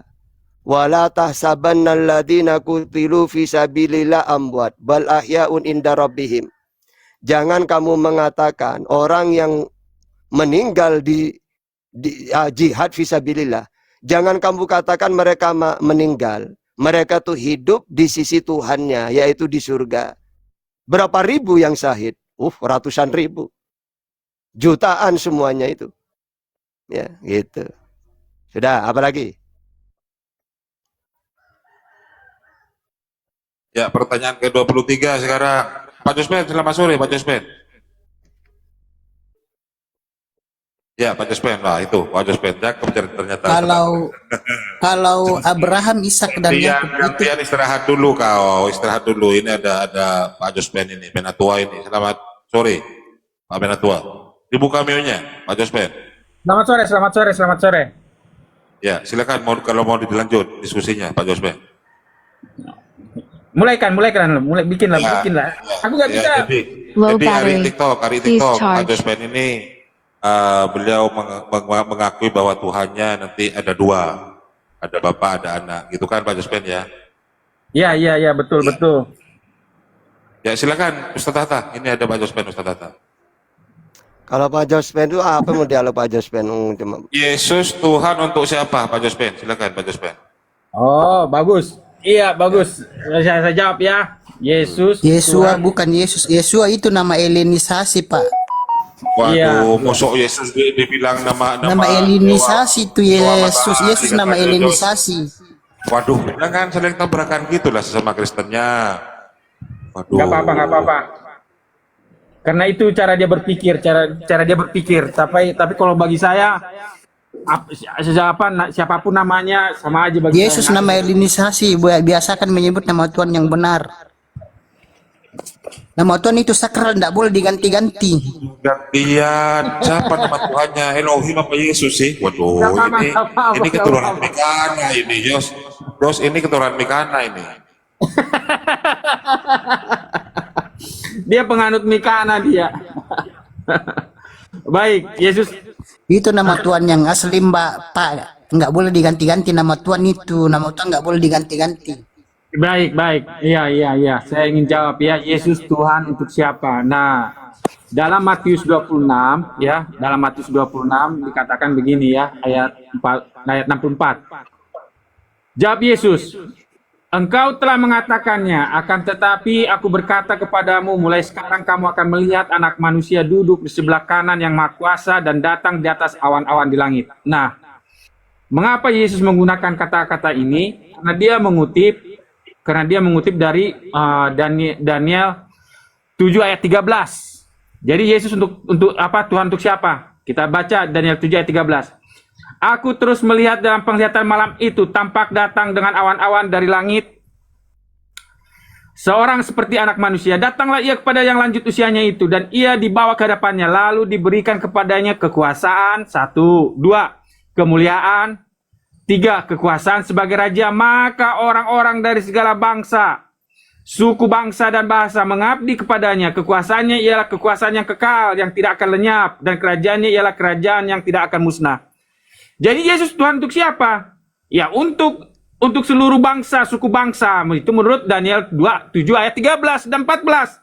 Nah, Daniel 7 ayat 13 dan 14 ini merupakan penjelasan dari Mazmur 110 ayat 1. Ya, Mazmur 110 ayat 1 tadi yang saya bacakan tadi. Mazmur 110 ayat 1 mengatakan, Mazmur Daud, demikianlah firman Tuhan kepada Tuanku, duduklah di sebelah kananku sampai kubuat musuh-musuhmu menjadi tumpuan kakimu. Jadi ini adalah penggenapan dari Daniel 7 ayat 13 dan 14. Makanya Petrus menjadikan ini menjadi apa? Tema khotbahnya dia di Kisah Para Rasul 2. Ya, Kenapa udah. dia menggunakan Jangan panjang-panjang, Jos. Jangan panjang-panjang, Jos. Iya, saya pendekin. Intinya bahwa Biarin, Yesus biarin. itu Tuhan untuk semua manusia katanya tadi ya. Iya, tapi sebentar. Kenapa yang masalahnya adalah orang Israel tidak tahu. Kenapa tidak tahu?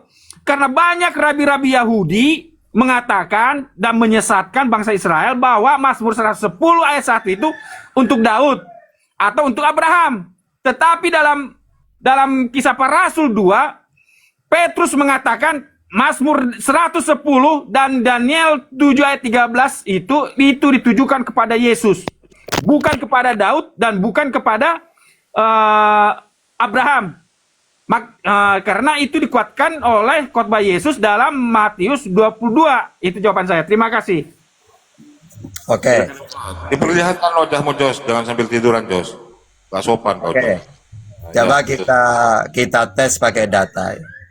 Yesus ini Tuhan untuk siapa? Loh, Tuhan itu wujud tertinggi, disembah pencipta. Cocok nggak dengan Yesus? Nggak cocok. Wujud tertinggi kan Allah Bapa, kata Yesus. Yohanes 13 ayat 16. Yang kedua disembah. Yesus bukan disembah, malah dirinya yang menyembah. Yohanes 4:22. Yang ketiga pencipta.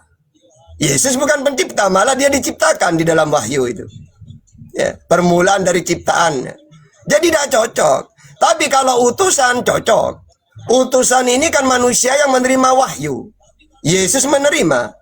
Yohanes 12:50. apa yang aku sampaikan sebagaimana yang difirmankan oleh Allah kepadaku. Kalau dia Tuhan, masa Tuhan menerima firman dari Tuhan? Ya. Yang kedua, bahkan dia mendengar firman. Aku menyampaikan segala sesuatu yang kudengar dari Bapa. Siapa yang Tuhan ini? Dia mendengar firman dari Bapa. Kalau dia Tuhan, masa Tuhan mendengar firman dari Tuhan? Tapi kalau dia utusan, cocok. Aku diutus hanya kepada domba-domba yang hilang dari Sriwil. Cocok. Jadi kalau ditanya, Yesus utusan untuk siapa? Baru banyak data itu. Untuk Sriwil. KPR 1323. Matius 1928. Matius 15:24. Cocok. Tapi Yesus Tuhan untuk siapa? Bingung Yesus. Lu sejak kapan aku ngaku Tuhan? Wong aku mengatakan aku bersyukur kepadamu Bapa Tuhan langit dan bumi. Wong aku punya Tuhan. Bahkan kata Yesus Allah Bapa itulah Tuhan satu-satunya. Yohanes 17:3, Markus 12:29. Ya, jadi gak bisa. Nah, kalau umat Islam final, Tuhan wujud tertinggi, wa huwal aliyul azim. Tuhan disembah, wa'budullah wa la tusyriku bi syai'a. Tuhan pencipta yaitu Allah. Ibrahim 32, As-Sajdah ayat 4, Al-A'raf 54, Yunus ayat 3. Sama seperti Yesus, Allah lah Tuhan wujud tertinggi. Yohanes 13 ayat 16. Allah yang aku sembah kata Yesus. Yohanes 4:22. Maka Yesus Tuhan untuk siapa? Tidak pernah ngaku Tuhan. Itu yang benar. Ya, oke, silakan. Silakan, Pak. Jadi menurut betul yang dibilang Bang Kang Tata tadi, Ustaz Tata ya, dalam Yohanes 17 ayat 3, hanya Bapa itulah satu-satunya Allah yang benar ya, dalam Yohanes 17 ayat 3. Kalau dalam bahasa Yunaninya diomongkan begini ya cara penulisannya. Monon aletinon theon ya, monon aletinon theon ya. Ya. Jadi Bapa itu adalah monon aletinon theon. Nah, dialah yang menurut 1 Timotius 6 ayat 16 itu satu-satunya yang berdiam dalam terang yang tak terhampiri ya. Nah, sekarang kalau begitu Yesus itu apa? Nah, kalau Yesus seperti yang diakui oleh para murid-muridnya, Yesus itu apa? Nah, dalam Yohanes 1 ayat 14 dikatakan begini. Yesus itu dalam Yohanes 1 ayat 14 adalah monogenes huios, ya, monogenes huios. Kalau bahasa Inggris mengatakan the only begotten from the Father. Yohanes 1 ayat 14. Tetapi kalau Yohanes 1 ayat 18 mengatakan begini. Monogenes theos, satu-satunya yang ilahi yang keluar dari Bapa, ya. Monogenes theos, dari Bapa. Jadi Yesus itu monogenes theos, satu-satunya Allah yang diperanakan atau yang dilahirkan oleh Bapa. Sedangkan Bapa adalah satu-satunya Allah yang benar, monon aletinon theos ya, theon. Nah, jadi beda. Memang betul beda. Tapi dua-duanya memiliki satu-satunya. Bapa adalah satu-satunya Allah yang benar, Yesus adalah anak tunggal atau satu-satunya anak yang dilahirkan oleh Bapa, atau bahasa Inggris mengatakan the only begotten Son of God. Jadi itu jelas. Jadi memiliki dua posisi yang berbeda. Makanya ketika Yesus bertanya kepada Petrus katanya ya di dalam Matius 16 ya. Dalam Matius 16 ayat 16 Yesus bertanya kepada Petrus, ditanya. Lalu Yesus bertanya kepada mereka, "Tetapi apa katamu? Siapakah aku ini?" Maka jawab Simon Petrus, "Engkau adalah Mesias, anak Allah yang hidup." Ya, jadi Yesus itu adalah anak Allah yang hidup. Maka langsung jawab ayat 17, kata Yesus kepadanya, "Berbahagialah engkau Simon bin Yunus, sebab bukan manusia yang menyatakan itu kepadamu, melainkan Bapakku yang di sorga." Jadi ketika kita mengakui bahwa Yesus adalah anak Allah yang hidup, itu berartinya kita sesuai dengan apa? Perkataan dari Bapa yang surga atau pengajaran Yesus. Oke, sudah. Jadi gini, Bang Kripto. Jangan kamu mengatakan jadi Bapak yang melahirkan Yesus. Kok bisa? Sedangkan yang mengandung Yesus Maria, Matius 1 ayat 20. Yang melahirkan Yesus Maria, Lukas 2 ayat 6. Yang menyusui Yesus, Yesus nete kepada Maria, Lukas 11 ayat 27. Nah, kata-kataan Yesus anak Allah, maksudnya Yesus ini manusia pilihan. Kayak orang Seriwil disebut anak Allah, Keluaran 4:22. Lalu Salomo anak Allah, 2 Samuel 7 ayat 8. Orang yang membawa damai disebut anak Allah, Matius 5 ayat 9. Orang yang dibimbing oleh Roh Allah disebut anak Allah, Roman 8:14. Jadi Yesus anak Allah, mereka juga anak Allah, orang bawa damai anak Allah, disebut doang. Makanya Yesus ini yang benar, anaknya Maria. Makanya dalam Bible disebut anak manusia. Mana datanya? 2 Yohanes 1 ayat 7. Yesus anak manusia. Markus 10:45. Yesus anak manusia. Matius 17:22. Yesus anak manusia. Matius 18 ayat 11. Yesus anak manusia. Matius 19 ayat 28. Yesus anak manusia. Juga di dalam Matius 20 ayat 18. Yesus anak manusia. Kenapa? Karena memang dia lahir dari Maria, yang mengandung Maria, yang nyusui Maria. Ya, jadi gak bisa. Ya, kamu katakan, kenapa Yesus Tuhan? Karena dia lahir dari Allah. Emangnya yang melahirkan Allah? Maksudnya, segala sesuatu ya dari Allah. Inna lillahi wa inna ilaihi raji'un. Segala sesuatu dari Allah kembali kepada Allah. Bukan hanya Yesus yang dari Tuhan, saya juga dari Tuhan. Itu cuma istilah itu. Ya, makanya kalian ini cuma baca gitu doang, langsung diklaim Tuhan, Tuhan. Enggak ada, saya lebih percaya ke Yesus. Yesus itu dari Roh Kudus, Pak. Dia firman hidup. Banyak bukti-buktinya kalau dia Jangan Tuhan. bukti. Kalau ke saya, kalau apologet Islam bukan bukti doang, data. Silakan. Sebelum Abraham ada, aku ada kok. Sehingga dia disalib. Roh dari tadi, Muter-muter lagi. andalannya. Roh Kudus itu bukan Tuhan, kata Pak Jospen, bukan bagian dari Tuhan. Silakan. Aduh. Lanjut, Jos. Baik, ya. Tadi saya tadi sebenarnya ada 2 topik. Satu topik yang dibawa Kang Tata, satu Roh Kudus itu topik oleh Ari dan Arif ya, yang mengatakan Roh Kudus itu bukan Tuhan. Itu betul. Kenapa saya bilang betul? Karena dalam Yohanes 20 ayat 22 sudah jelas-jelas dikatakan situ. Tanpa tafsir-tafsir ya, tanpa tafsir-tafsir. Dan sesudah berkata demikian, ia mengebusi mereka dan berkata, terimalah Roh Kudus. Nah, bahasa Yunaninya Yohanes 20 ayat 22 adalah epiphason. Apa artinya? Hembusan. Yang dihembuskan. Jadi Roh Kudus itu adalah nafasnya Yesus. Hidupnya Yesus yang diberikan kepada murid-muridnya. Kemudian Pak, di perjanjian mana baru lagi? aslinya Ibrani, Pak, bukan Yunani, Pak. Dipotong dulu. Perjanjian baru aslinya Kenapa Ibrani, dipotong? Ibrani bukan Yunani. Oke, baik, saya terima itu, saya terima. Perjanjian baru tetap Ibrani, bukan Yunani. Gantian lah. Aduh, ini. Baik, nggak apa-apa. Memang, tapi gini, apa Ari? Kalau nanti setelah saya terangkan, baru kau potong, baru kau bertanya. Karena kalau kayak gini nanti jadi cepat lupa saya, jadi nggak ngerti, nggak nyambung, ya. Seperti tadi, saya mau komentari Kang Tata, itu satu. Yang kedua, ucapan kamu. Nah, sekarang, yang kedua, Roh Kudus itu bukan Tuhan ya, Jos ya? apa?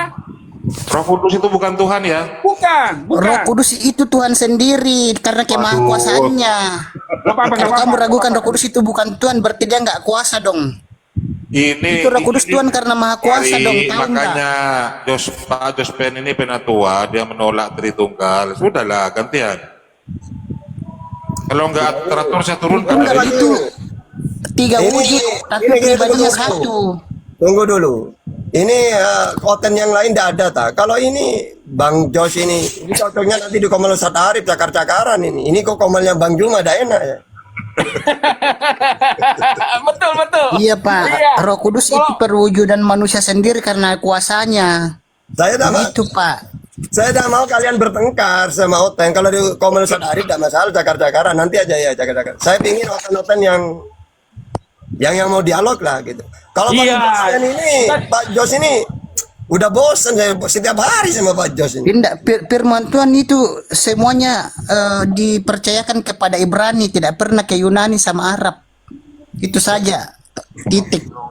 Sudah itu. Semua Jospen firman Tuhan bilang. di bumi ini. Hari Jospen sudah bilang Roh Kudus bukan bagian dari Tuhan. Waduh, kau itu. Silakan dulu Pak Jospen, silakan dulu Pak Jospen. Baik. Gak teratur saya turunkan kau Ari. Demikian dulu.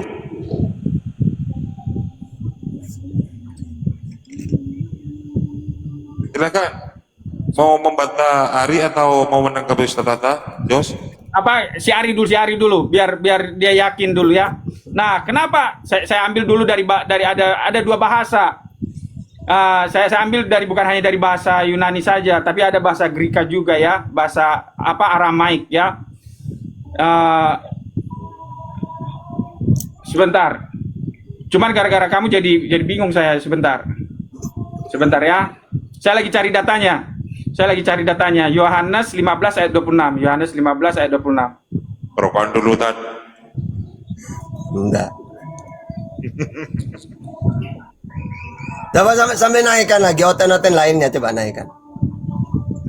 Ya. Kalau ini saya ingat Komel Ustaz Arif kalau Bang Jos ini.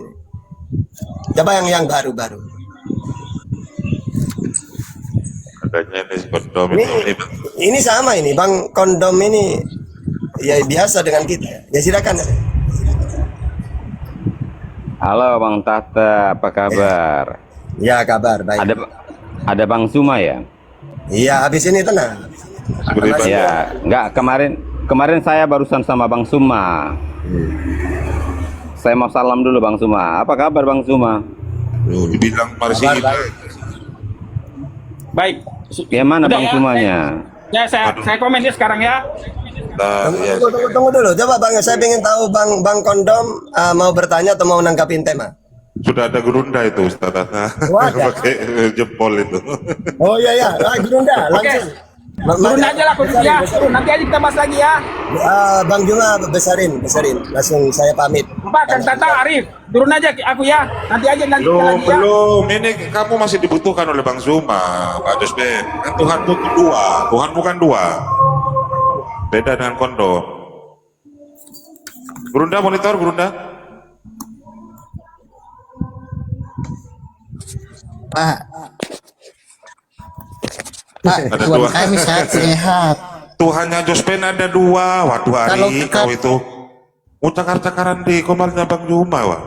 Silakan Pak Josben. Di sini, kalau di sini langsung nanggapin tema ini Gerunda ini.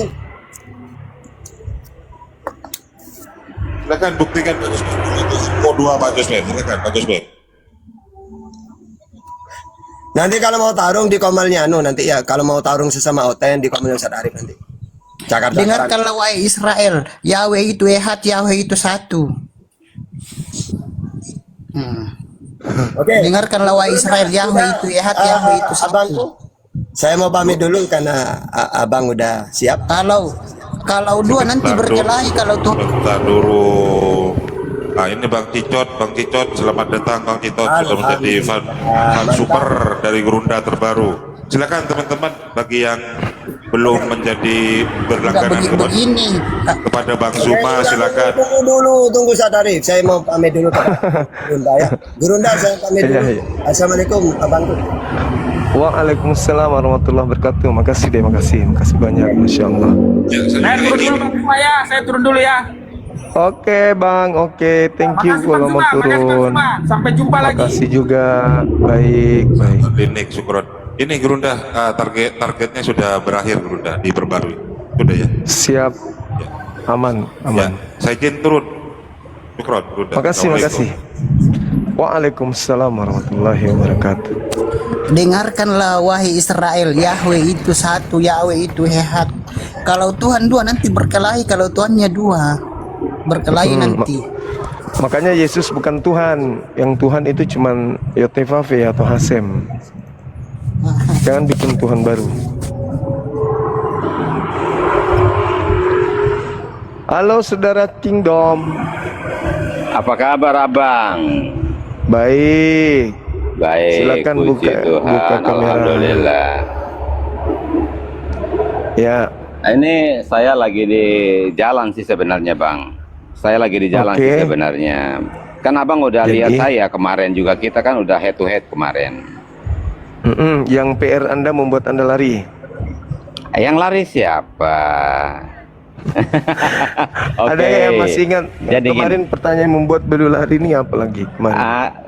nggak ada yang lari abang. Kan kemarin itu kan kita sedang bahas, kita baru sampai historikalnya Kristen itu saja. Karena Buka kamera baru dong sejarah Pak, buka adanya. kamera nih. Hei Baru siapa sejarah. dia? Buka kamera dong. Hei siapa dia? Kamera dong dulu. Betul. Bang Ari Islam Kristen. Aku mesianik bang. Hah? Hei, aku mesianik Yahweh Yesus Amasya Mikana bang. Umatnya Mikana dia. Oke. Itu termasuk Kristen nggak tuh? Ya Kristen lah Pak. Yahweh Yesus Amasya nama yang benar kok. Nama asli. Ya. Bukan nama abal-abal. Ya, Itu asli Pak. Artinya kan abang percaya Yesus Beli barang Kristus aja maunya adalah asli, Tuhan. masa firman nggak mau asli sih? Aduh aneh deh Kristen. Firman itu yang asli dong. Ya berarti abang percaya Beli Yesus barang kan? aja maunya yang asli, masa firman nggak mau asli sih? Iya, artinya abang Gitu. percaya Yesus nggak? Yesus apa? Bukan Bang, Yesus. Biasain sebut yang benar. Iya, kan sudah diterjemahkan ke bahasa Nama Tuhan Indonesia itu Yesus. enggak, nama Tuhan itu Ya. tidak boleh mana ayatnya nama Tuhan boleh dalilnya sebentar. mana nama Tuhan boleh Orang diterjemahkan, Korea coba saja. tunjukkan dalilnya Ya. mana nama Tuhan diterjemahkan. Enggak ada Udah, saya dalilnya. nggak mau berantem. Saya nggak mau berargu sama Enggak, Anda. aku ajarin Pak, nama Tuhan itu sakral. Enggak boleh di apa? Diganti-ganti. Ya, oke. Nggak masalah. Setan itu Kalau yang kamu mau sama namanya hanya setan yang mau namanya diganti-ganti, tapi Tuhan tidak mau namanya diganti-ganti. Yang namanya diganti-ganti itu hanya setan.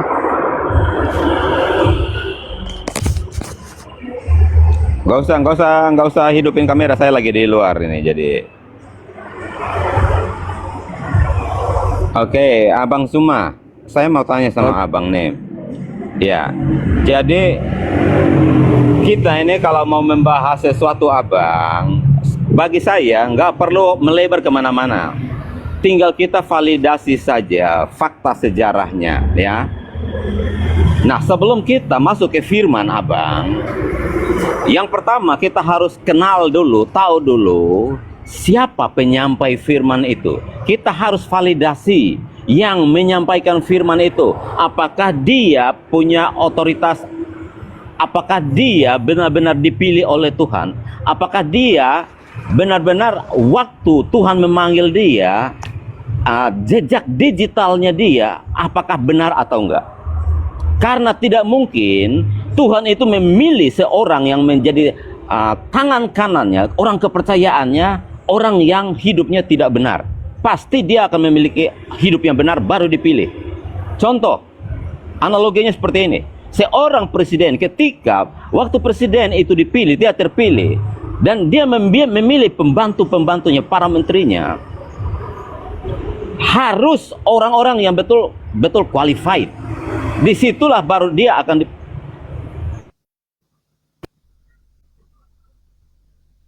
dipercayakan untuk menjalankan tugas-tugas yang dipercayakan oleh presiden. Nah, demikian pula Tuhan. Ketika Tuhan memilih seseorang, Tuhan juga harus tahu orang yang dipilih ini benar-benar bisa dipercaya atau enggak. Apakah sebelum dipilih hidupnya dia itu dia menyembah berhala atau enggak?